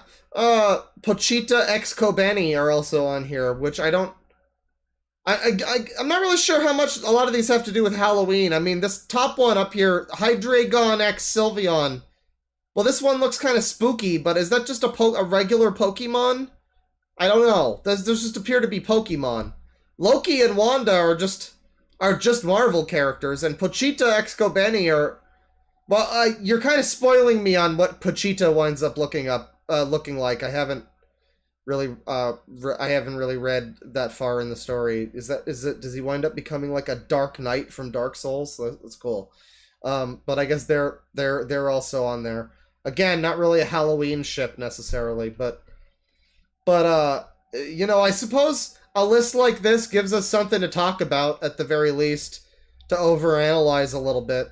But people make this shit. And I don't know, what are the actual comments like? I'm assuming it's still just people like, you know, just, no, there's no comments. Okay, that's what the actual comments are like. More by this user. What the fuck?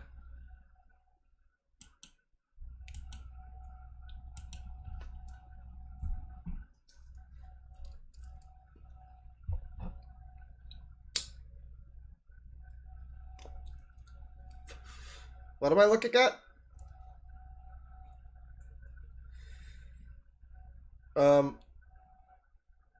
These are the anti-shitters. And these folks over here are the pro-shitter movement, I guess. I don't know. I was because the word lolicon is here. There's also a pride flag and Slenderman. And then also this side is in English, but this side is in Mexican. I don't know. I don't know what's going on there. I don't know what I don't even know what anti-shitters are. It's over! Give up! I drew you as the soy jack! Yeah. You're the pathetic Doge. I'm the superior Doge. Here's a cool one.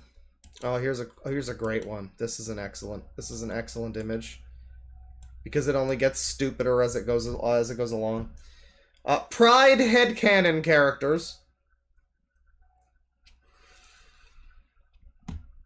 And the cool thing about this image is that this is basically in just a different language.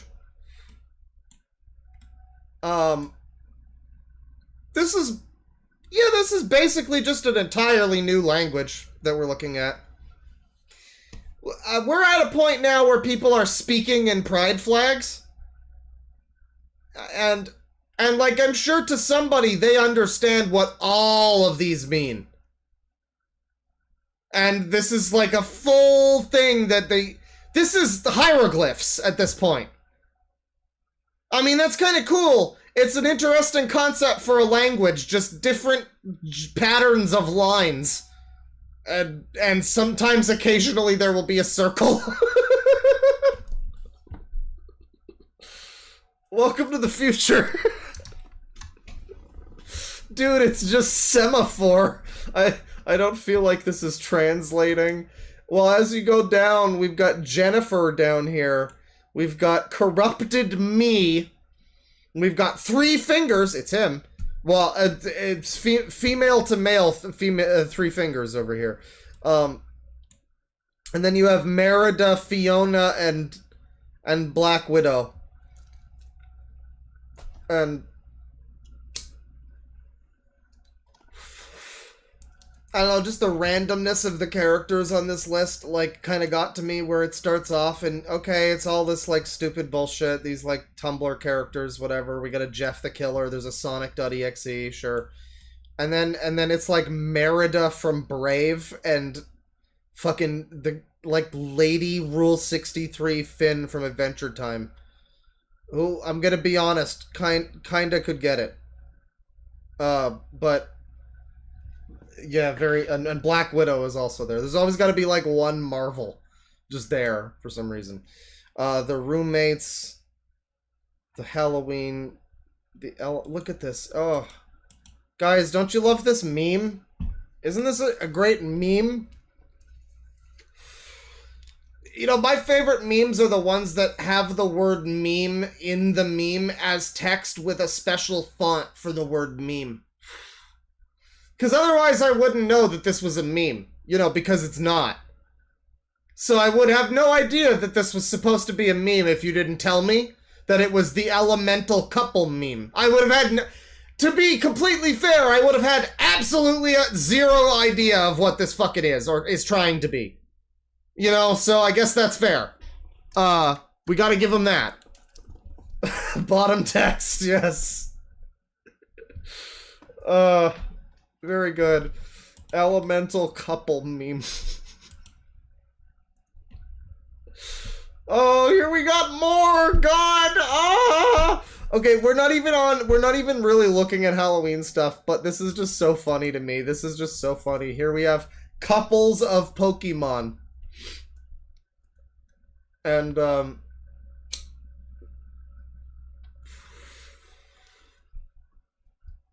yeah, this is, they are all exclusively heterosexual couples. You noticing that? It's, boy, heart, girl, boy, heart, girl, boy, heart, girl, and so on. Are these the real names of... Are these... Oh, these are like this guy's stupid fucking names for his Pokemon, too. Because I thought I was having a fucking stroke. I was like, wait, these aren't the names? I don't know much about Pokemon, but I know that this guy isn't named Keki. I'm like, wait, hang on. Is everything okay in my brain meat? Are we sure this character wasn't called Peak? It might have been. I don't know. But couples of Pokemon. That's certainly several couples of them. Yeah. They're all coupled. It's a little off topic though. We looked up Jeff the Killer. We got that guy. Oh, here we have this person. My OC's Halloween costumes 2023. And what's really cool about this, of course, is that this is not this is not real people, as you could probably see. It's not real people. So when they say Halloween costumes, you know what you mean by that is it's just an avatar in different clothes, which is not, you know, it's not necessarily Halloween themed by nature, but who's to say it can't be, right? So hey, fine. My OC's Halloween costumes, this is really, a lot of them aren't even spooky. They're not even trying to be. Oh my god, another one of these. Another fucking one of these. The only reason I'm clicking on this one, okay? The only reason I'm clicking on this one, this is from the same user that was doing the Miraculous Ladybug shit. This one is crossover arch enemy inspiration, and I don't even know what that means. But the only reason I clicked on this one is because it's got the cow from fucking Farmland or whatever that movie's called. Barnyard, Barnhouse. What is it where it's got a cow and it had like a cartoon also, and it was terrible. I vaguely remember watching a movie about a video about this like 5 years ago. I don't know, but it has the cow from Farm World, and I guess he's arch enemies of Waluigi up here. I guess. It's cool. Or maybe this pig from Angry Birds, which looks like he's got like a why does this pig from Angry Birds, why is this pig from Angry Birds given Jihadi John? Alright, well,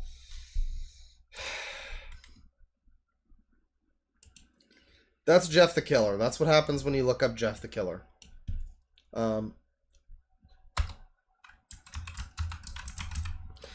Question, should I do Smile Dog with a space between it, or should I do all one word Smile Dog? Is it Smile Dog all one word? I don't know. I think it's all one word, right? That was Jeff the Killer. Well, that wasn't, but that's what came up when I looked up Jeff the Killer. It's all one word. Okay. Smile Dog.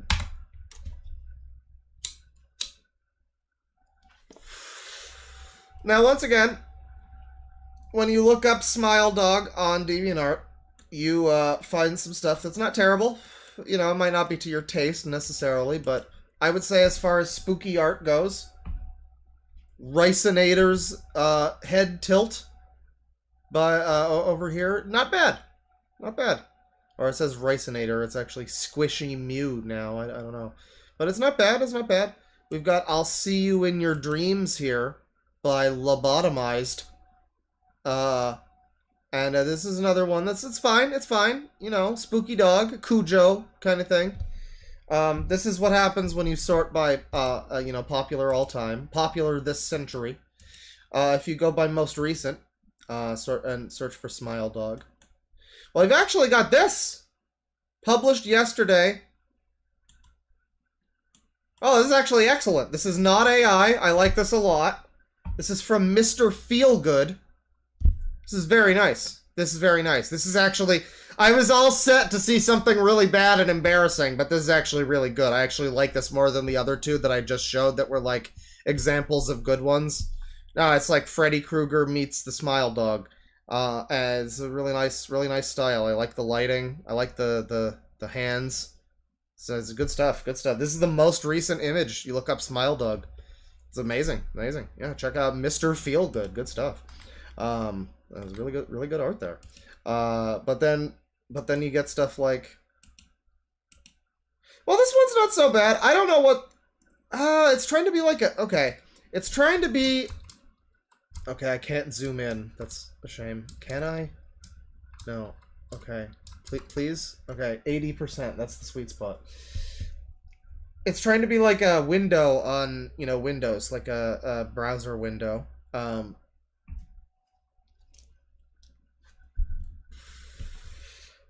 And I'm very confused by this because I guess whatever browser window we're tabbed into is just got like a Polaroid in it. Is this like a flash game? I guess whatever it is, it's inconsequential because a demon has broken free of the boundaries of the window.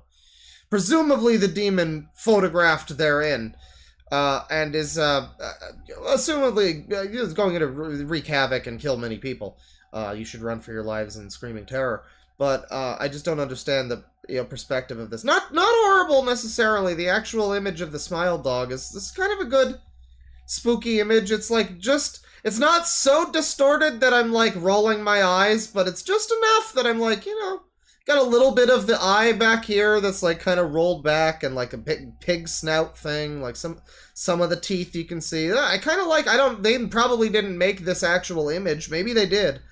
But I don't know why it's, like, framed within this fake window. I don't know. That's not really working as well as the actual, like, Polaroid part in the middle. It's an okay image. It's okay. It's an okay image. Smile Dog is working out a lot better than Jeff the Killer right now, I gotta say. Smile Dog is turning out okay. Now, I gotta zoom back in.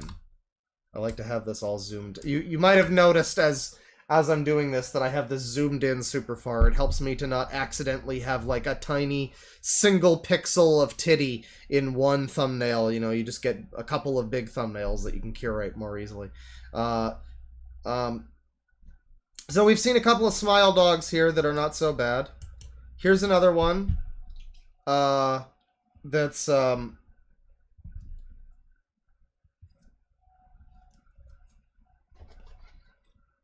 they can't all be winners. I like the eyes. If I have to say anything nice, obviously they're going for a FNAF style. I kind of like the eyes, though. The actual, like, what's going on in there. That looks cool. I could imagine this in motion. The eyes could like, the stuff in the eyes could be, like, moving around while the image around it is, like, static. That could be kind of a cool effect. Not terrible, not terrible, even though it does evoke FNAF, like that's even in the title. Oh, wait. Model is from, oh. Alright, well, I think somebody else, never mind. I think somebody else just made this, actually, because it's actually just linking a model from somebody else. Alright, well, whatever. Whatever, then. You got stuff like this, I don't know what this is going for. Is it funny? Is it cute? Is it like a wholesome? It's called Sleepy Smile Dog, so I guess it's like a wholesome horror kind of joke thing. I guess. I'm not really getting that from it. It's just kind of a shitty looking dog cartoon thing. I don't know. It's not that shitty. But it's not that good either. I don't know. It's fine. It's in like Comic Sans. It's kind of a random image. I don't know. A lot of what I'm seeing here is really not too bad. I gotta say, the Smile Dog community on here. Okay, well some of it is though. Some of it is pretty bad. Hang on. Okay. Oh god. Yes, some of this is pretty bad. Okay. Well. Okay.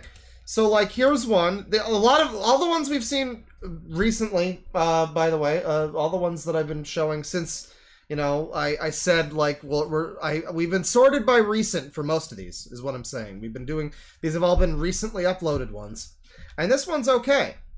I like this. This is a good image. I don't know, maybe they made this with AI. Hang on. If they did, they are lying about it, if so. If we have to assume the best of people and assume that this was made not with AI.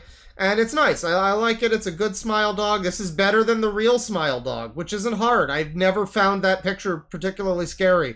I don't know why that became a meme. But like, this is better than that.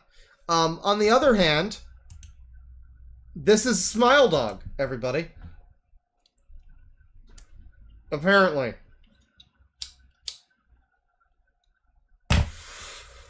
Apparently this is Smile Dog, everybody. He's a friendly doggo.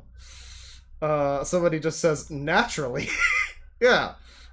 Yeah, you mean to tell me you... you mean to tell me you don't recognize Smile Dog? What's wrong with you?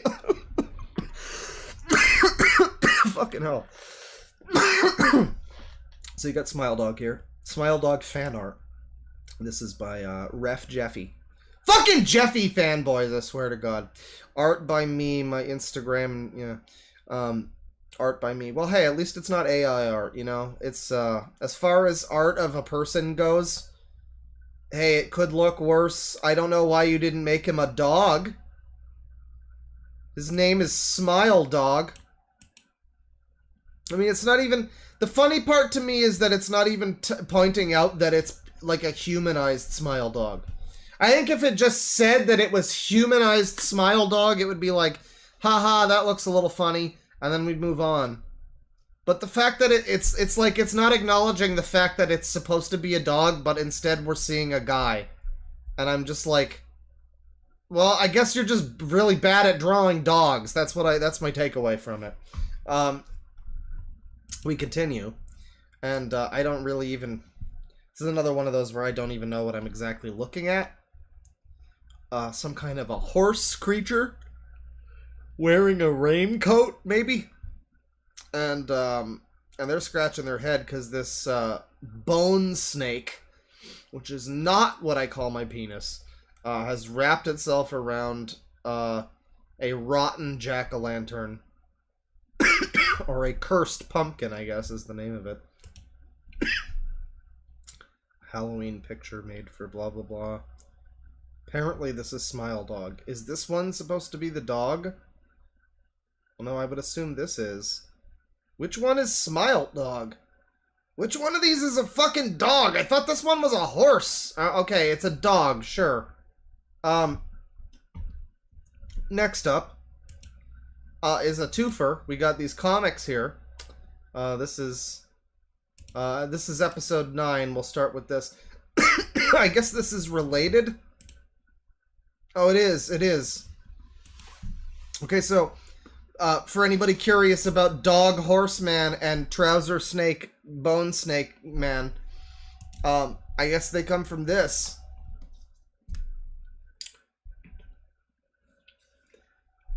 Hey, sir, just wondering if you wanted to join me in my friend's base. Stop stupid sexy tent. May I give some advice? Well, if you have a shelter, get as food and warmth as possible, because a person like you may suffer the consequences of your past actions. You may deal with entities that will rob or harm you. Thanks for the mostly obvious advice, but why are you staring at me like that? Ah! And then he runs and his tail looks like he's just shitting out a log right there. That looks like a shit log. And these characters are over here now. This is apparently a follow-up to that image, so obviously the story continues from there. The horse dog creature is in some kind of... I don't know, is this like the back... This is like the flatbed of a truck or something with a bunch of animes and a Naruto. There's like a cat. God, this is like this whole fucking creepypasta culture thing. Like, I'm sure these are all different creepypasta characters. And they're just made into like this joke where I'm like, what's the point of this? Like, if it's scary, you guys, the children that are supposed to be scared by this clearly aren't scared as they're making these like wacky meme comics. So what the fuck is this supposed to do for adults if even the children are like taking the piss out of this? I don't know. I don't know. But Smile Dog is at least faring a little better. Here we have a cool image. Another one from recent. Not that recent at this point. It's from like a week ago. Cringetober Day 13. Creepypasta. This is from Cookie Howdy. We got the triple freaking threat for today. Jeff the Keeler, Smile Dog, and Bend Drowned. Bend Drowned. And I guess it's good. Bend Drowned is because your spine will bend, you know. But this is like an actual, it's like a sparkle dog kind of, you know, throwback thing. Not too bad. Little throwback art for Cringetober. I like it. We got Lucky Day 13 on October the 14th. was uploaded. Yeah, but Jeff the Killer was mostly getting really bad art. We've at least seen like a couple from Smile Dog that have been okay. I'm seeing some more here that I'm not showing currently that are like all right. Then you got stuff. Then you get stuff like this. You get stuff like this. Which is, I guess, supposed to be Smile Dog and a character called Tombstone. And I don't know what this Tombstone character is from, but I don't know if we're supposed to be... I don't think we're supposed to be scared. This is clearly a wholesome image. I guess I just don't get it, where it's like, are these characters supposed to be, like, scary or not? Are we supposed to be afraid of them? And if so, why are we making all of this art that's, like, super cute and funny and memes and, like, how can anybody still find these characters scary in the slightest in any way to the point where they'd even still be relevant now as scary characters? If even children think of them as just, like, funny memes and, like, make art like this, I don't know, maybe I'm overthinking it, probably am, but it's just, I don't know. This whole culture of, like, Jeff the Killer and Smile Dog and all that kind of shit, like the SCP thing, is one where I'm like, how are we expected to look at this and still find this to be, like, really spooky stuff? I don't know. When we know that the primary people involved in this community are, like, 12. And, you know, I don't know if, what the fuck is this? Here we have Looney Tunes fan 1970 with a cool image here of some kind of fox cat thing. Spread the word up your ass! Fuck no! Why the fuck should I? You're responsible for giving nightmares as a teenager, you fucking sick maniac! I'm not scared of you anymore! Spread the word! Do it now or suffer the consequences! I find it interesting that clearly these lines are supposed to be read. The big, large, red character, his lines are supposed to be read after the dog. I'm realizing. But the dog is, like, tiny and in the corner, so you would never know that. This clearly reads by any measure that the dog would be read last. But yeah, the dog is apparently saying this first, and then he says all of this. I think we might have looked at this guy before, but I just like that.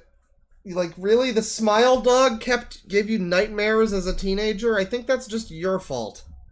That's, like, literally just a skill issue. I'm sorry. You just suck a little bit. Yeah, we've probably looked at this guy. I feel like if we haven't, this is definitely the type of deviant art that we would look at some point. Yeah. He's been a deviant for 8 years. He's a he/him. We got gumball art. We got, oh yeah, I always like this. I always like this stuff. Featured. 811 deviations. All. 812 deviations. And then the mystery it ends because Mother's Day 2015. 1 deviation. So he just has one single image which is not in the featured category. And that is this. I guess he... Did he not make any other Mother's Day images? Why does this one image get its own entire category? Why doesn't it get to be featured with all of the other images? What did this image do wrong? This is a folder where I will put Mother's Day pics. Okay, well you did. 1. Did they only ever make 1? Oh. Maybe they don't like their mom that much. I don't know. I guess that's fine. I don't know. I can't. I shouldn't put words in their mouth and assume that they don't love their mother just because they purposefully excluded Mother's Day from their featured list.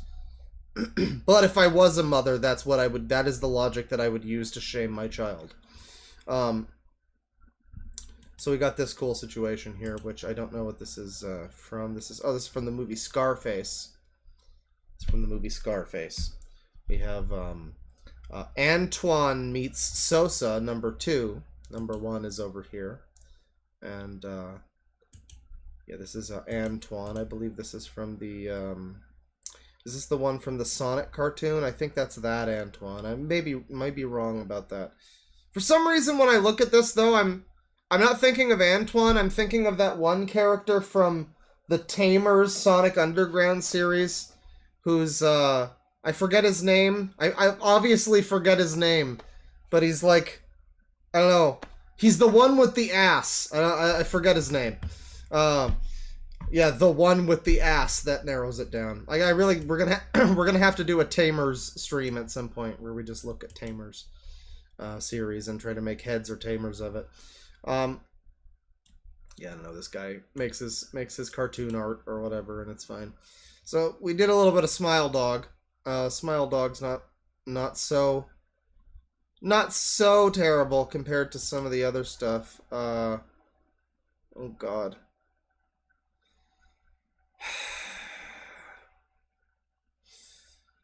Okay, chat. Well, I was gonna read the description first, but the description kind of looks bad at first, and then I read it, and it's actually fine. The description is okay.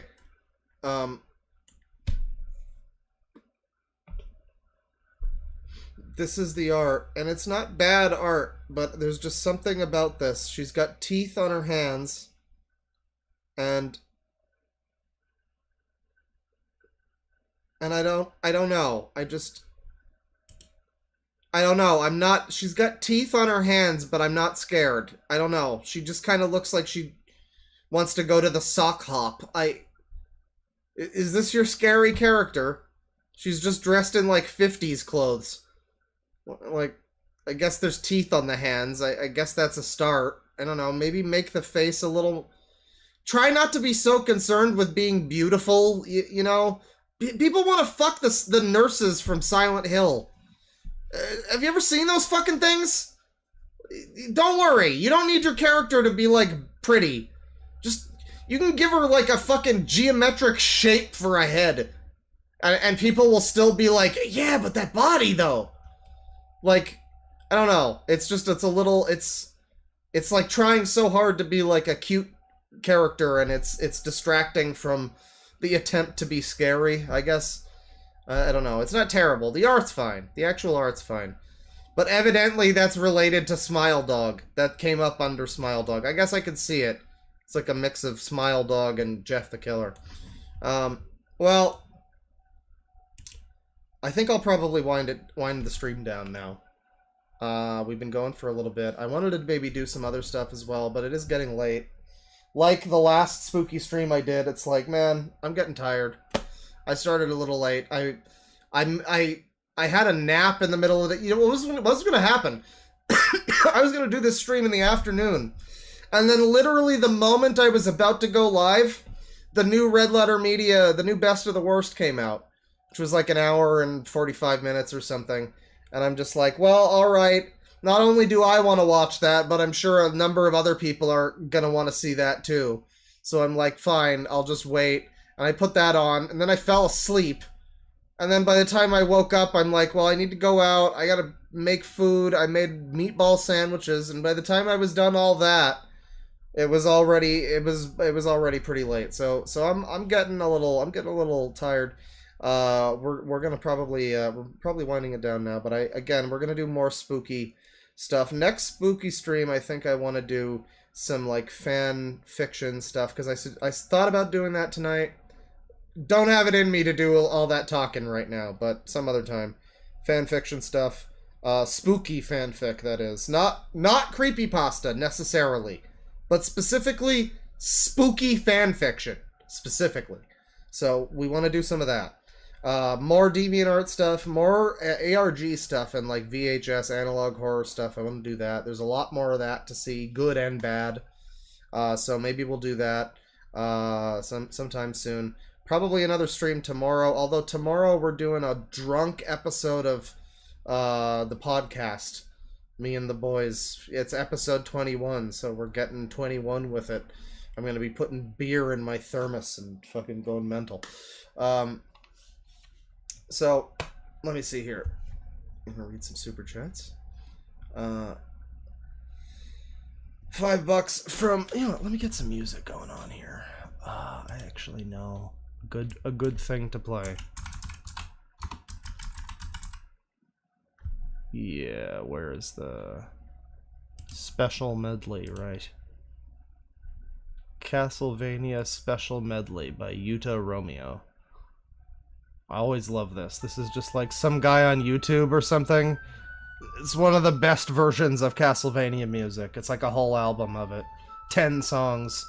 4 of which are over 10 minutes long. Oh man. The lavender went down the wrong way.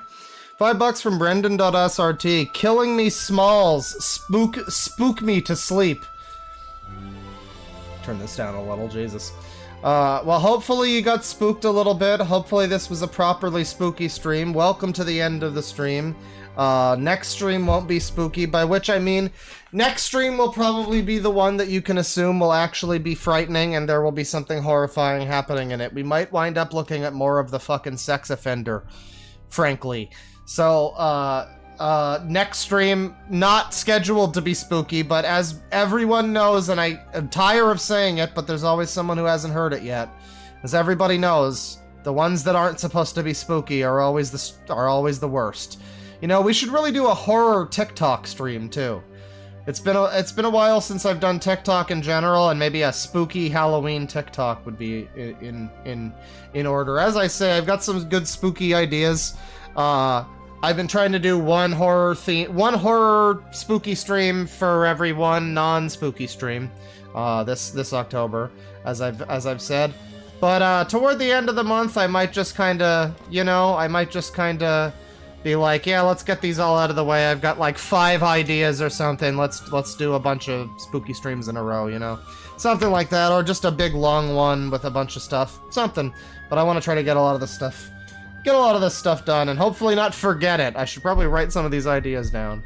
Got another important idea. Play Five Nights at Freddy's. Very important. That's a big one. $5 from Oofies with 2 eyes. Just got a brand new pair of expensive headphones to listen to this in beautiful high def. Thanks for the Halloween treat, Claw. Well, you're welcome. I hope you enjoy your headphones. You probably deserve to listen to something that's more, well, the music in the background is nice, at least. Listen to that. But all of the rest of the stream tonight has been, I don't know. I guess I hope that it worked out for you. $10 from Natalie Danussi. A Claw Halloween stream. This is the best birthday ever. What? Happy birthday. I hope you had a cracking good time on your birthday. A real spooktacular, birthtacular event. I feel sorry for the people who were born on Halloween. That's just unfortunate. Man, It's worse than being born on Christmas. Your whole life is just overshadowed by spookiness. Oh, jeez. $5 from Get That Griff. Check out God's Gang. It's a cartoon that's for kids, yet it has so much wrong with it. Have a good one, too. God's Gang. Well, that doesn't sound particularly appealing, no. God's Gang. Yeah, this could be something. I don't know. We could probably stand to do another religious indoctrination propaganda stream at some point. Oh, this is the good one. This is the one from Curse of Darkness. I love this one. Yeah. Yeah, no, I'll check that out. $2 from Get That Griff. A little H&H would be nice, or maybe a spooky fanfic. Well, H&H, not today, but maybe another time. We're gonna do more ARGs at some point this month. Before the spooky is done with us, we'll do more ARGs. I don't know that I have much more to say about Harmony and Horror, though. I mean, just ruminating further on how bad it is, I guess. We kind of said all there is to say, but you know, it's always fun to point out the flaws, I guess. $2 from Victor Hugo Martinez. Sin in Raisin. Yeah, they really put it in there. Pops. $5 from Ya Buddy Bubba. Claw Pops. Take a look at LolCow TCG. Awesome project with hit cards from all the favorite cows. Oh man. Oh man, I've just been getting into tabletop games. You mean I need to get into trading card games now too? Jesus. LolCow TCG. All right, you're giving. I'll give you your free promotion. Fine. If this is you that made it, I mean, because I think I've said that I want this exact idea. So like, welcome. Oh shit, that's the wrong button. Sorry. Welcome to the world of LolCow TCG, the trading card game that brings together the most notorious LolCows and internet trolls. Collect and trade cards featuring some of the biggest lol cattle in browser history, and other notable genetic lottery winners. Utilize tools, weapons, sick drink combos, and, okay, dank food hacks. So is this just, like, King Cobra focused? This is, like, is he, like, the main... He's the main character of the ensemble cast, I would assume? The sick drink combos and the dank food hacks kind of give that away. This is an interesting concept. I'd like to see LolCow TCG set lists. Okay. Oh yeah, we've got like some, okay. Volume 0 over here. 30 gigawatt kill switch, bicycle cobra, blue heart goddess, CW Chan the visionary, Night of the Living Ed. Who's that? I'm not sure which LolCow that is. Oh yeah, there's some weird ones here. No, okay, it's not, we're not gonna just say that it's Cobra, because we've got, like, Nikolai JV. I don't know, if that's somebody, then that's, like, not a name I immediately know. Smokey McCrack Shack? Is that the Smoke? Is that the Smokey? Server outage. Oh. Well, yeah, it's an interesting concept. I like the art for it. It's not bad. Not bad. You know, something to follow. I'm sure if I ever learn how to play trading card games, that'll be something. What I want, though, is a full, you know, because I've been getting into Baldur's Gate and, by extension, Dungeons & Dragons. I watched the new movie, the Dungeons & Dragons movie. It was really good. It was really good. I have no frame of reference necessarily for playing the games, but, I mean, like, the actual tabletop game. But as far as, like, a random fantasy comedy goes, that was a really good movie. It was really, really fun. So what I want to see is like a full tabletop game that's got that's got like, I don't know. I think I came up with a concept at some point. It was like you're raiding Pamper Chew's hideout or something like that. And you encounter horrible LolCow demons along the way. Maybe it needs to be Tartarus. It needs to be like Tartarus from Persona 3, where it's like an infinite tower that you proceed through in your campaign, and as you go along, you encounter progressively worse LolCows along the way. I don't know, something like that. But it's a cool concept. The trading card game is. I'm sure there's some interest. There's like rules to it. I see. There's like When Blue Heart Goddess enters the field, gain 100 life. You know, stuff like that. It's not just art, it's not just funny card names, you know, that seems to have a real game there. That's pretty cool. $5 from Hunter Moore. Speaking of SCPs, did you hear about the Lord Bung thing? Happened a few months ago. No, I have no idea what at all that means, and please stop speaking nonsense in my chat, sir. Lord Bung. The silliness. No, I don't know what you're talking about. I don't know. I don't know what that's in reference to. $2 from Brendan.srt. Google says 2008 is when it started. Well, you know, yeah, I guess the 173 don't blink and you're dead SCP may or may not have preceded the Weeping Angels. You know, if it's any consolation, I said earlier that I hate that SCP because yada yada and because it ripped off the Weeping Angels. It may not have, but if it's any consolation, I also hate the Weeping Angels. At this point, they've been so thoroughly overused in Doctor Who that it's like, oh good god, do not bring them back again. Holy shit, I get it, don't look at them. I fucking get it, there's only so much you can do with them. Every episode since the first one has been worse than the last, basically. Let alone worse than Blink, but yeah. So I don't know, the whole concept, it's like a good concept that it's hard to do much with. Don't look at it. There you go, that's the concept. There's not much else to it.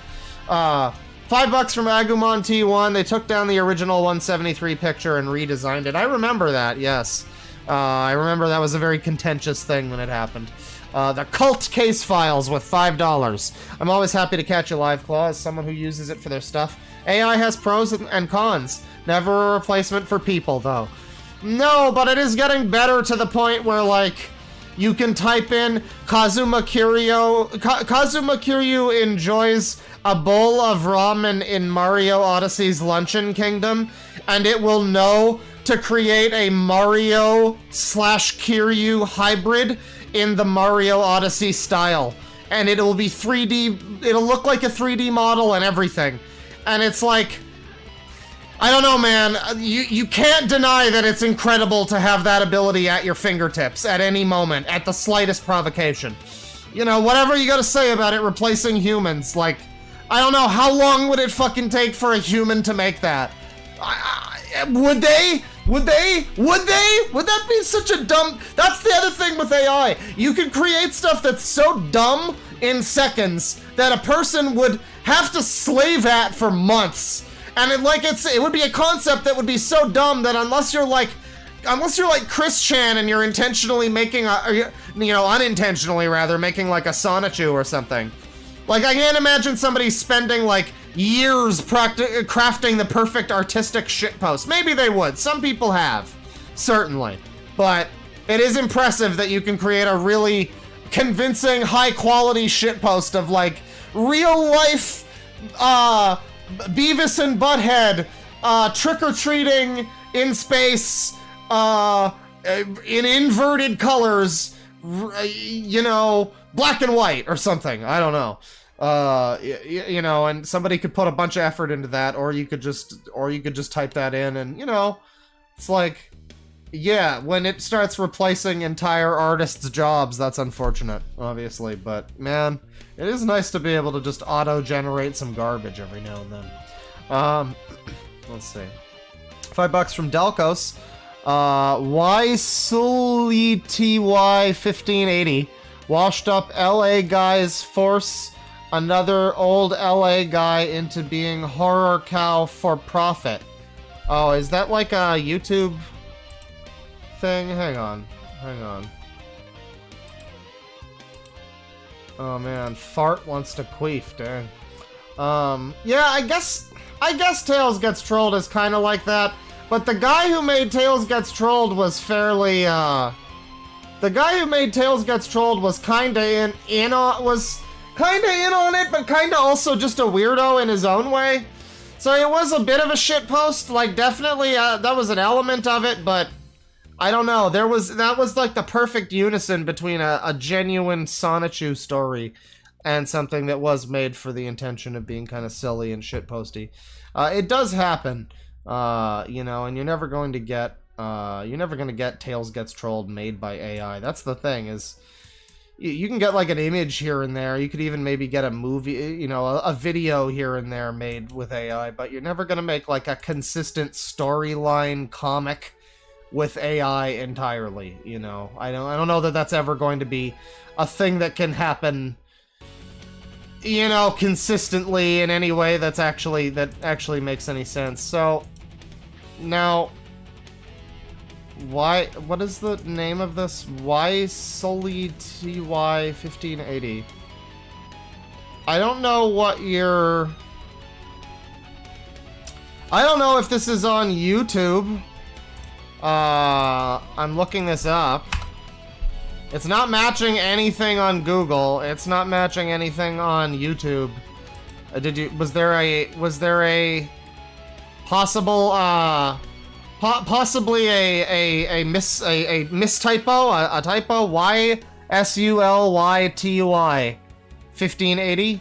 Washed up LA guys. It sounds interesting. I can't find what you're talking about. If that's supposed to be like, is that like /watch? Hang on, I can try that.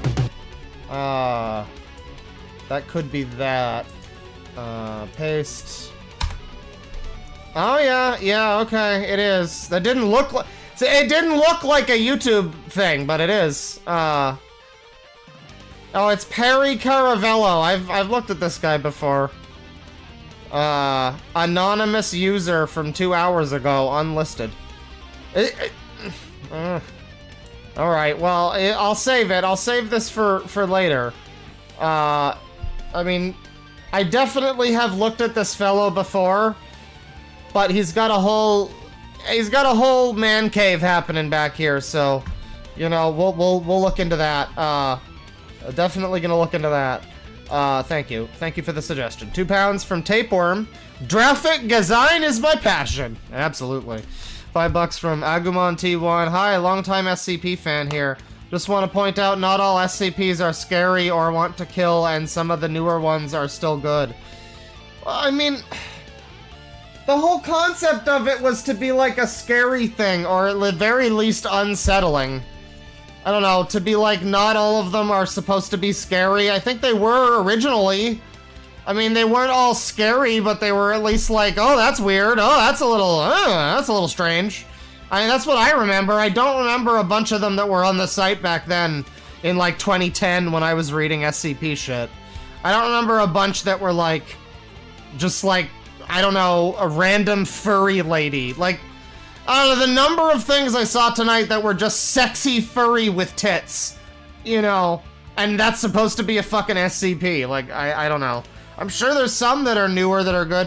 I don't want to completely discount the concept of SCPs because I thought that the game Control was pretty cool, and that was all kind of based... That was either directly part of SCP, like, lore. I think that might actually be official. I don't think... Maybe not. But it was, like, inspired by SCP stuff, and that's basically what the Control Bureau people are doing, is they're basically an SCP thing.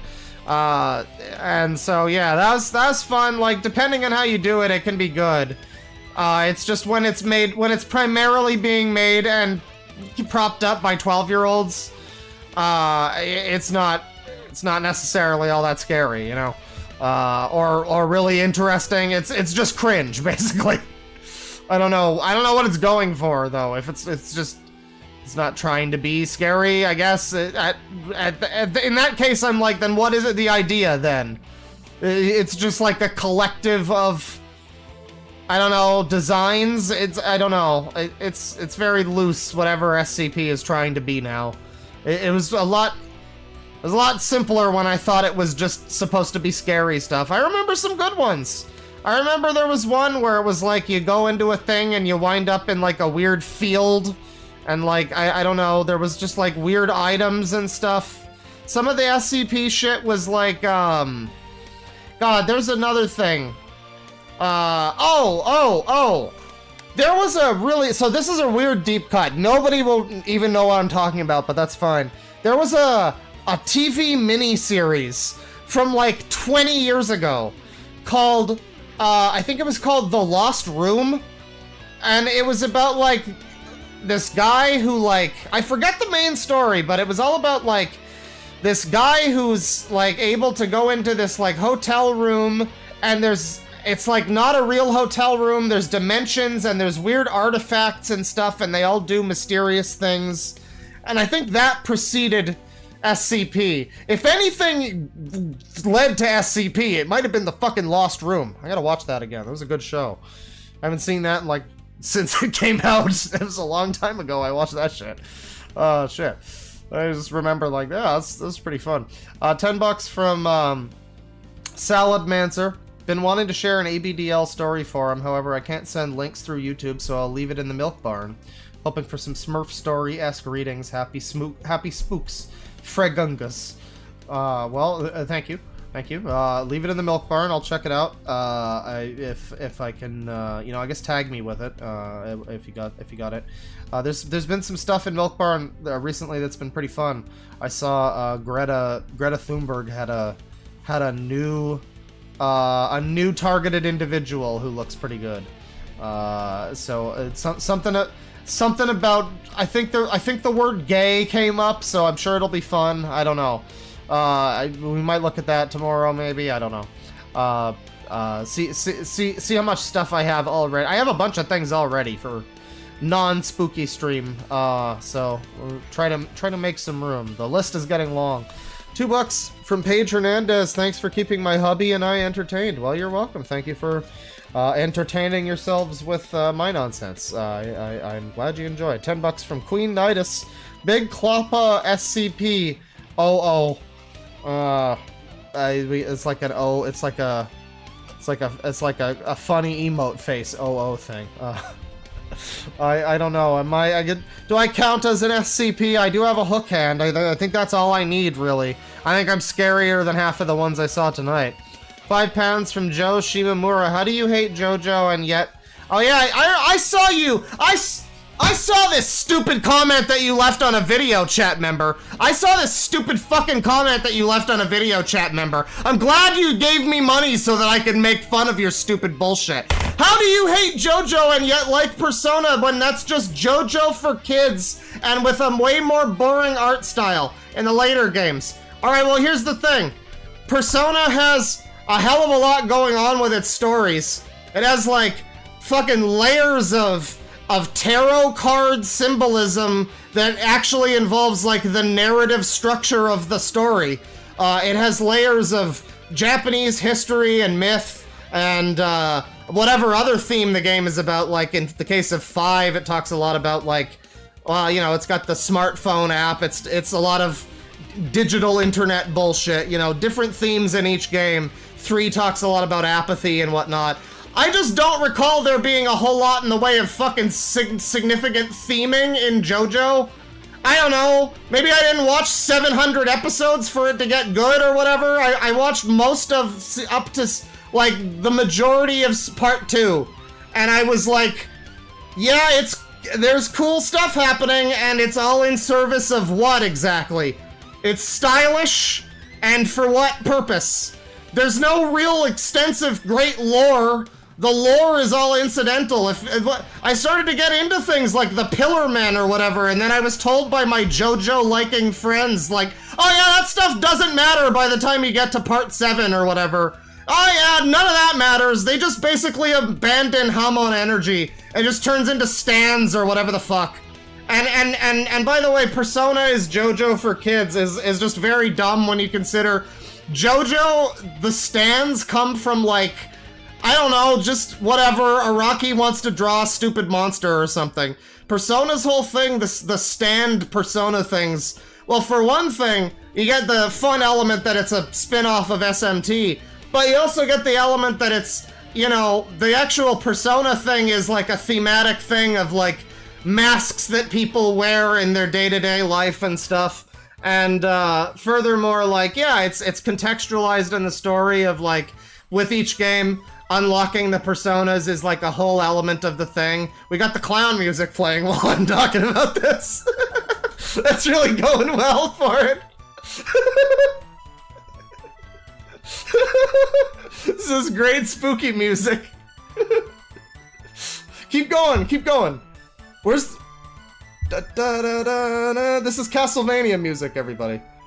Oh yeah, this is this song. Da na na na na na na. Yeah, no. Persona is JoJo for kids. I don't know. I will say that some of the like high school stuff gets really annoying. Like I've talked before about how 4 is the one that Persona 4 is the one that I have the most to say about, the most things to talk about in Persona 4, because it's like my least favorite, but also I have the most opinions and most feelings about it. Like it made me feel the most of any of them, even though I ultimately don't like it the most. And a lot of it is like annoying high school shit. I don't know, there's elements of Persona that can be kind of for kids or whatever, but I just find it hard to believe that's for kids more than JoJo, when I can point to so many things that Persona, each game specifically, is doing that's like thematically interesting, compounding in multiple ways, like the way 5 is doing stuff with like fucking thieves throughout history, but also what is the type of fiction that it is? I forget the name of it. It's a certain type of fiction that it's kind of trying to be, and it's also following the tarot deck and everything. Like, there's a number of different elements of things that are going in where I'm like, wow, they thought this through. Like, there's like 5 concurrent thematic things that are all working together in unified harmony. Whereas with JoJo, as far as I can tell, it's mostly just cool stuff happening. The better example, the better comparison, I know Persona has the stands, but the better comparison is One Piece. And even then, One Piece is better still. Because it's like, you can also say, oh, well, it's too long, it's a manga that takes too long to get good or whatever. Well, that's also not true. But also, like, One Piece is another thing where it's like, wacky anime manga bullshit. Wacky anime manga bullshit, but it's and it's like stylish and it's like silly and everything, but it's, you know, actually in service of something a lot of the time. I don't know. Maybe it's just flying over my head, the complex theming of JoJo. But a lot of the time it basically just, I guess I was just let down by JoJo because I started watching part 1 and reading it and everything. That's another element. I was just let down because part 1, it was like, that was cool. I kind of liked how this was like a weird Pride and Prejudice thing with like monsters, and then part 2 starts and it's like part 1 is sort of still relevant to some extent, but not really. And I don't know, it's almost like it's like pointless to even fucking bother with part 1 or even part 2. The whole thing just has this pointlessness, I guess, where I'm like, oh, I don't really like part 2. Oh, well, why don't you try part 3 then? Fucking nothing matters in this series. None of these parts really matter in going into each other, and then they reset in like part 5 or whatever, or something. So it's like a complete reset, but apparently you can't just start at the reboot, whatever it is. Is it part 5? I think it might be part 7, actually, is the reboot. I might be completely wrong about this, but there's like a one where they just like reboot the universe or something, I've heard. And I'm like, okay, so I can just start there then, maybe? Is that probably a good... No! All the stuff before the reboot is also still important, even though none of it matters and none of the lore matters. And nothing, and Araki doesn't give a shit about any of this fucking stuff outside of just posing his action figures and making them look cool.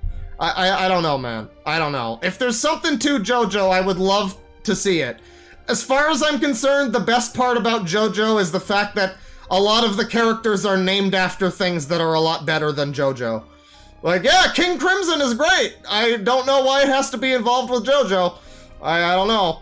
I wish I could like it. It's cool. It's stylish. I wish well, that's the other thing too.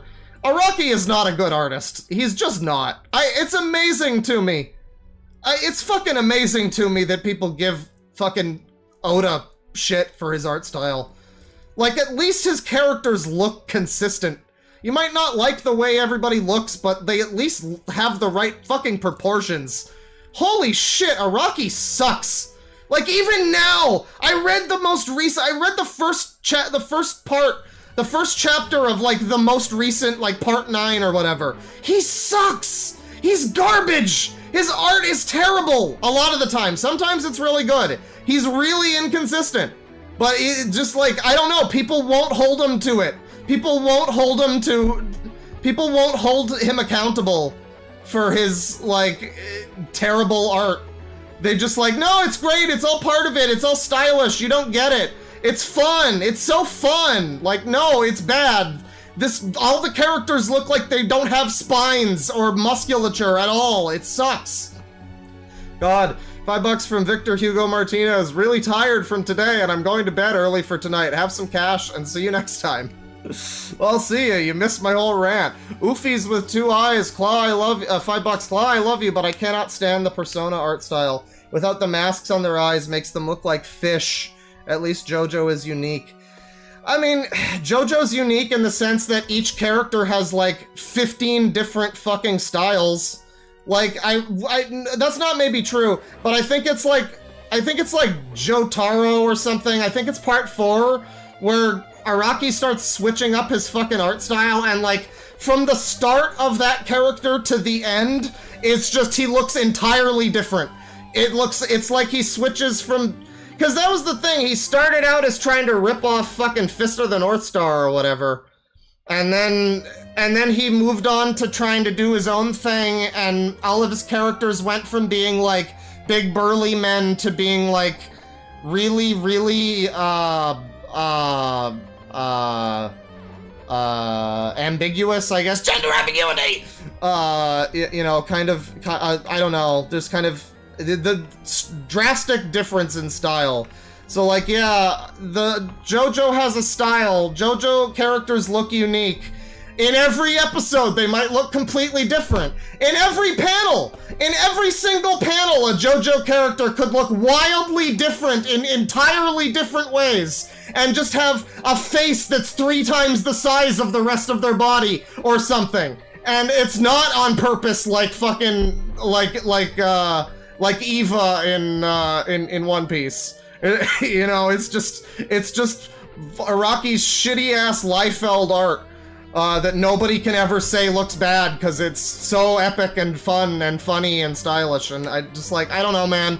Play fucking Yakuza if you want. If you want something that's like the same feeling of JoJo but isn't incomprehensible and garbage, play Yakuza. I don't know. It's kind of basically the same thing, but it's like not really the same. I don't know. It's you know, Majima's better than Dio. Fuck you.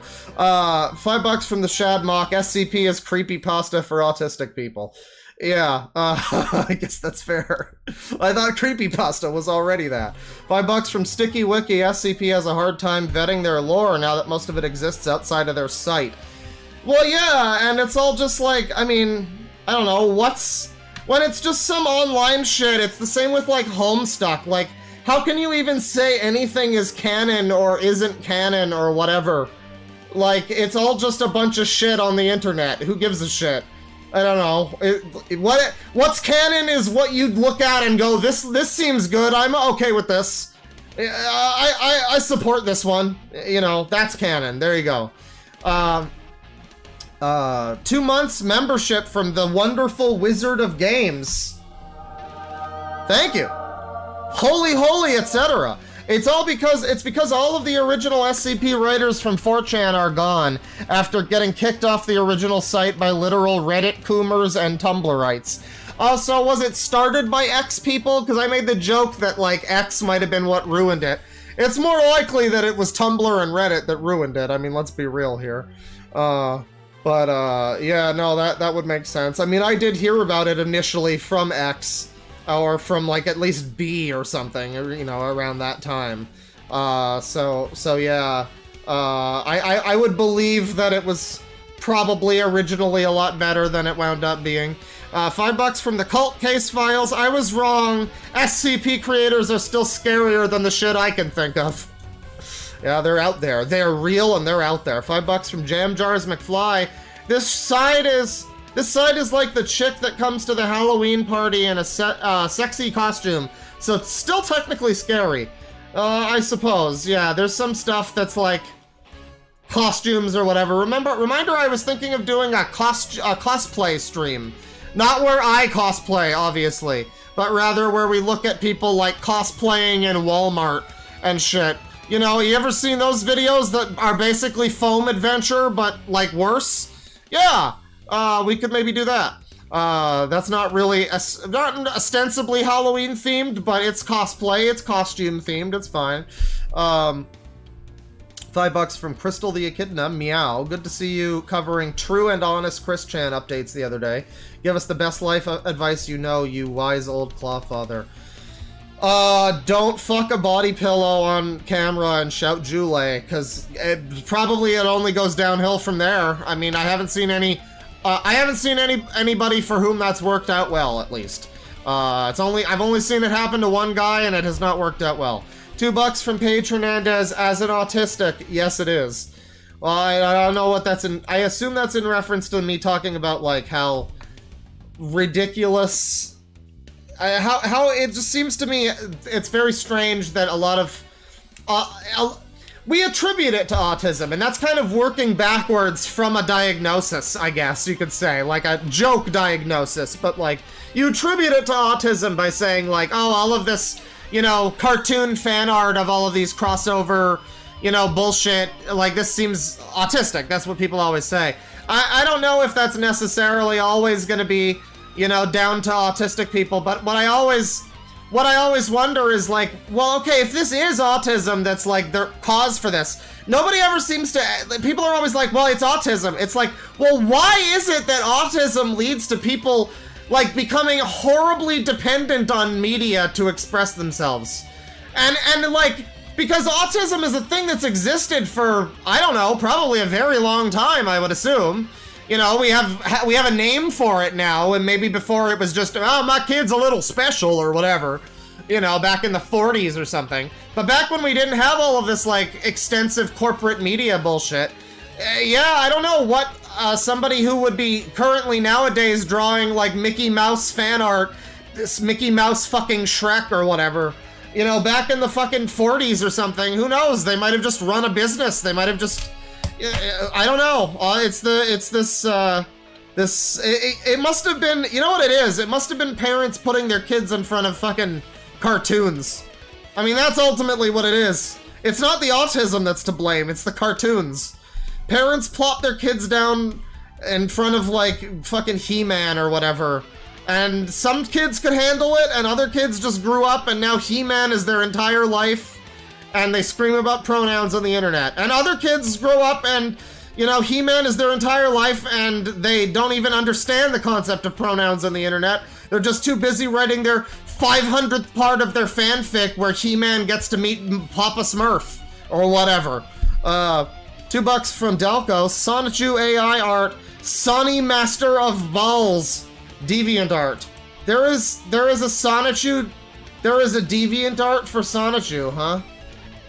Like a fake AI Sonichu? Hang on. Sonny Master of Balls. Deviants. Well, I mean, you just... 0 watchers, Deviant for a few hours. Dalkos, you gotta stop making stuff and just right here and now for the stream, like... You got me excited, like, oh, somebody's making it, and like, oh no, I guess you are? I don't know, I'm confused now, because, well, there does appear to be AI Sonichu. This is AI Sonichu. This is a dang dirty troll, as depicted by an AI. We gotta give them that. The AI has now made Sonichu. It's all over for us. What I really like about this, too, is the text here, the font. This looks like the fake ancient text from, like, Wind Waker or whatever, like the beginning of a Zelda game. It'll have, like, the ancient Hyrulean dialogue. That's what this looks like. Also, one of the words here just says, alone bad. All one word. So that's good. If Isil. You know, he looks like a dang dirty troll. I like his unibrow tiara that he's wearing there. That's great. Let me see.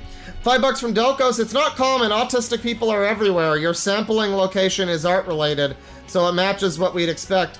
Yeah, I guess it's not that common necessarily. It's more specifically like, I guess it's not even art-related. Like, we're talking about art tonight, but it's more like online related. Like, I don't know, I'm sure there's a lot of, like, you know, I know a lot of autistic people. I mean, well, not necessarily a lot, but I know autistic people, and I know there are a lot of autistic people. I know some specifically who, you know, are just, like, living their lives perfectly like anybody else that you know, you know? And so it's like, the fact that it's so easy to immediately attribute that kind of, like, cartoon-tism bullshit to autism directly is, like, I mean, you want to say it's almost like a little offensive to some extent. I mean, I don't give a shit. I don't really think so. That's just kind of the word that's used, but it's more just a generalization, and it makes me wonder, like, where does that come from?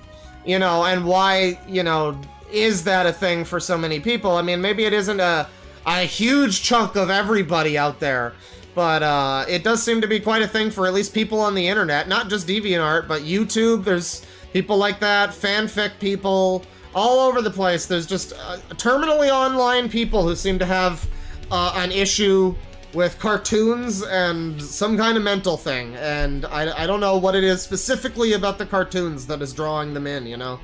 $2 from Michael Morbius. Did you already do Slender? I didn't do Slender, man. That's that's obvious, and I didn't even think about it. Yeah.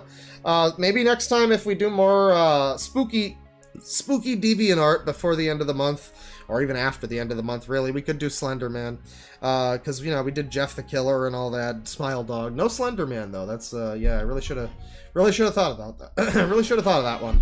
$2 from Get That Griff. For the final spooky stream, do Skibbity Toilet. No more Skibbity Toilet. No. That's fine. It's not scary, and it just annoys the chat. I'm good. It annoys me, too. $2 from Alan Sampson. For more propaganda, check out Life with Grandpa. Life with Grandpa. Okay. Life with Grandpa. More perverse puppetry from the Family International. Oh, hell yeah. Hell yeah. Oh, dude, 2 hours. Yo, this is tape 1 of 2, and it's 2 hours. Oh, that's great. I'm never gonna watch all of this, but it's from the Family International, which means I'm pretty sure that's the fucking SOS people. And also they were like rapists, allegedly. Where's the allegedly? Just, I don't know. Yeah. Yeah, the Family International. Horrible, horrible sex predator rapists that were awful, awful, awful people that manipulated and abused a bunch of people and children. And yeah, I believe Joaquin Phoenix was part of that. And also SOS, the famous diddy da skibby ba ba ba skibby. You know, that famous song. And Kathy, don't go to the supermarket. That's all from, I believe that's the Family International. If it's not, it is. I'm pretty sure it is. But yeah, it appears to be a puppet show. I've never heard about that. It's a good suggestion. Thank you. $5 from Princess Ashley. Hi there, Claw. What's your favorite fighter jet? Sorry, asking for a tism of mine. If that's too personal, how about your favorite dead baby joke? Well, my favorite fighter jet is shit. I like the VTOL thing, the Hydra in San Andreas. There you go. And my favorite dead baby joke. My favorite dead baby joke is when your mom swallowed my fucking cum last night. That's right, get wrecked. That's right, get wrecked. $2 from the Void. Cyrax should start an OnlyFans. Now that's a spooky Halloween idea right there. $2 from Def Danny. Here I forgot to give you money. Penis. Well, thank you. I appreciate the penis money. $2 from Delcos. It's unlisted footage from the farms. I see. Well, yeah, I do believe I've looked at that fellow before. What the fuck was his name? Hang on. Perry Caravello. That name is very familiar. I've looked at him before, but I don't remember what the context was. And the way you described it sounded very interesting. There's diapers, apparently, or at least crinkling. So, yeah, we'll look at that. We'll definitely look at that. Let me see. $10 from Oofies with 2 eyes. I retract my previous super chat about Joe. You do have a good point about the story. I think something in my brain just associates Persona with bad people who ruined my life that were in the fandom. Well, I guess that's fair. I don't know. Persona's art style, I think, is pretty okay among, like, especially among like anime games in particular. There are a lot worse than that. I don't know, the art style, like, you know, the character designs or whatever, they're fine. I think that, like I say, better than the average anime game, you know, in my opinion. Not what I come to Persona for, though, definitely. My draws from a Persona game are like the you know, menu design, like the visual style of the whole game, not just the characters, but like the whole style, the music, well, even the gameplay. I like the turn-based combat. I wound up really enjoying that. The stories are, you know, good. I'm not really looking for, like, you know, the anime design necessarily. I like some of the character designs, I do. But, you know, they're fine, you know, it's anime stuff. I don't know. It's fine. I like it more than... I don't know, I like it a lot more than, like, it's kind of like Danganronpa, but less annoying, you know? Like less Tumblr-y Danganronpa, I guess, maybe? A little bit, I don't know. Yeah, the art is not, like, the most... Not like my favorite part of the series, like, not the character art. The monster designs are pretty great. I love the Persona, like, monsters. And, like, yeah, the actual art design of the interfaces of the games and stuff. £2 from Joe Shimamura. Part 2 is terrible. Sorry, this is infuriating. Oh, what, me explaining why your terrible fucking opinions are awful? Hey, Part 2, don't tell me Part 2 is terrible. That's the other thing I fucking hate, is the people that are all like, oh, well, no, JoJo's great, but Part 1 is bad, and Part 2 are bad, and but Part 3 is really good. But you have to watch and read Part 1 and 2. You have to both watch them and read them. You don't get the full experience unless you both watch them and read them. Even though they're bad, you won't understand Part 3 otherwise. And it's like, bro, just get with it. Maybe it sucks. I'm sorry. When people say that about fucking One Piece, I'm like, well, that's wrong, though, because that's another thing. People are like, oh, it takes a while for One Piece to get good. No, it doesn't. It's good right off the fucking start.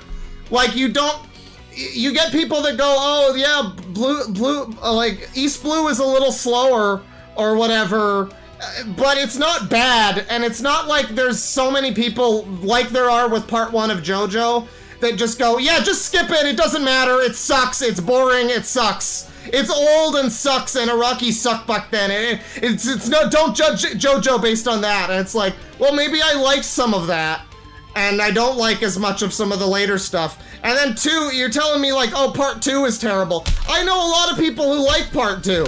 Don't tell me Part 2 is terrible. People love Part 2. Don't shift the fucking goalposts. No, the whole fucking thing sucks. That's the goalpost. The whole fucking thing sucks. Jolene is hot. There you go. $5 from Cordelia specifically. I just Snapchatted almost the entire JoJo rant and sent it to my JoJo fan friend to explain my own feelings. You did God's work tonight, Talon Father. Well, you're welcome. No, again, I don't want to hate JoJo. I really would like to. It references music that I like. People that I know like it, and a lot of the reasons they like it for are reasons that I like other things for. There's stuff I like about JoJo. The actual fight scenes are good. I was enjoying parts of Part 2. Apparently it's terrible, so I shouldn't have even liked that. I'm sorry, I didn't realize it was terrible. I didn't realize I wasn't supposed to like Part 2. Sorry. I was enjoying parts of it, but I was enjoying parts and then I was told, like, yeah, these parts don't matter and don't get invested in any of this. And don't worry about the fucking Pillar Men or any of this stuff, because basically none of it ever matters again. And it's completely inconsequential, and I'm like, oh, well, I guess I'll just go get fucked then. Okay.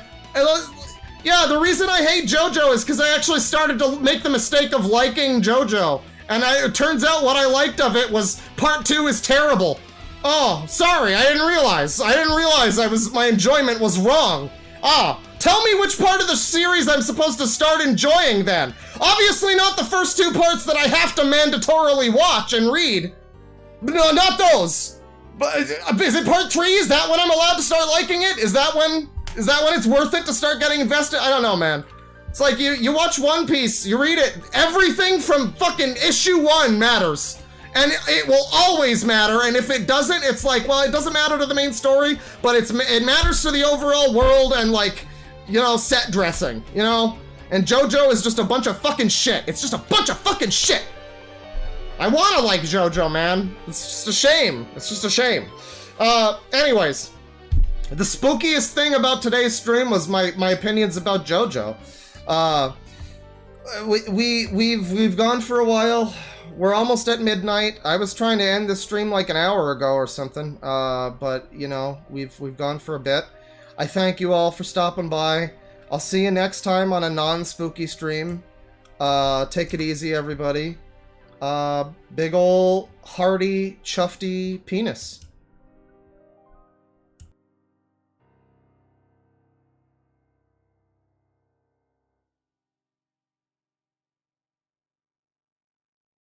Wait, okay, not penis. There's actually 2 more super chats here that OBS is just not telling me about. Hang on.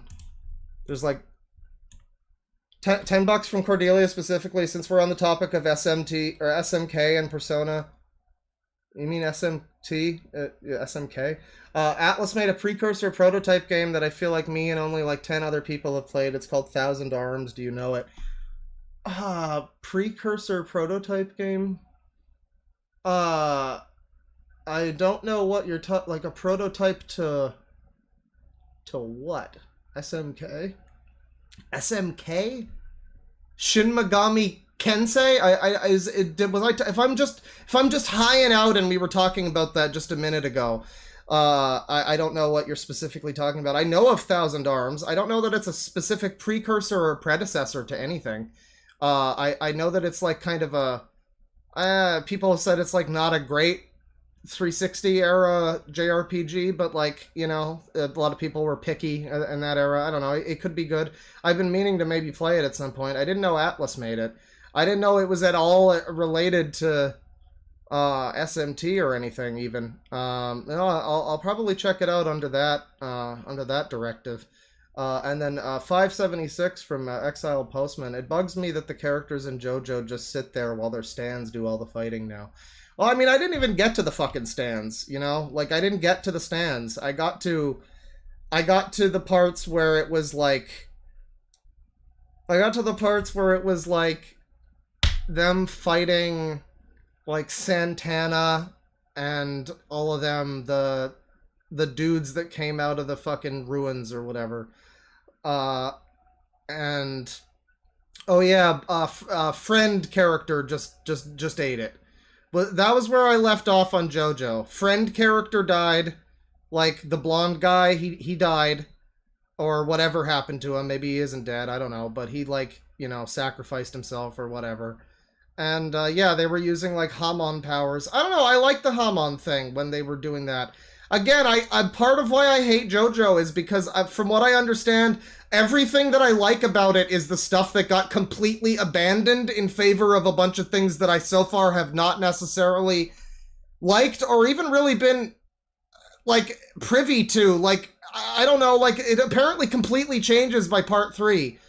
And there's just no fucking Hamon energy, or like the Hamon energy is what leads to the stands existing, so it's basically negligible that Hamon even is part of this equation. It's essentially just stands now. And like basically it's just personas at that point. You know, I don't know, like, I haven't even really gotten to that fucking point yet. The part that everybody likes of JoJo, I guess I'm willing to read a little bit more of it, you know. I'm not gonna fully count out the whole series, but it's just really hard to... it's really hard to be like, no, I promise the next... I promise the next, you know, part is the one where everything starts to matter and you won't... and everybody won't tell you to just skip it and it sucks and it's boring or whatever. Like, I don't know. Anyways, $2 from Def Danny. Pemis. Yes. Thank you, everybody. Pemis. You know, the song that I was on, it had a perfect fade out. And then I was just like, no, actually, here's some more super chats. Well, thank you. Thank you. Thank you, everybody. Penis.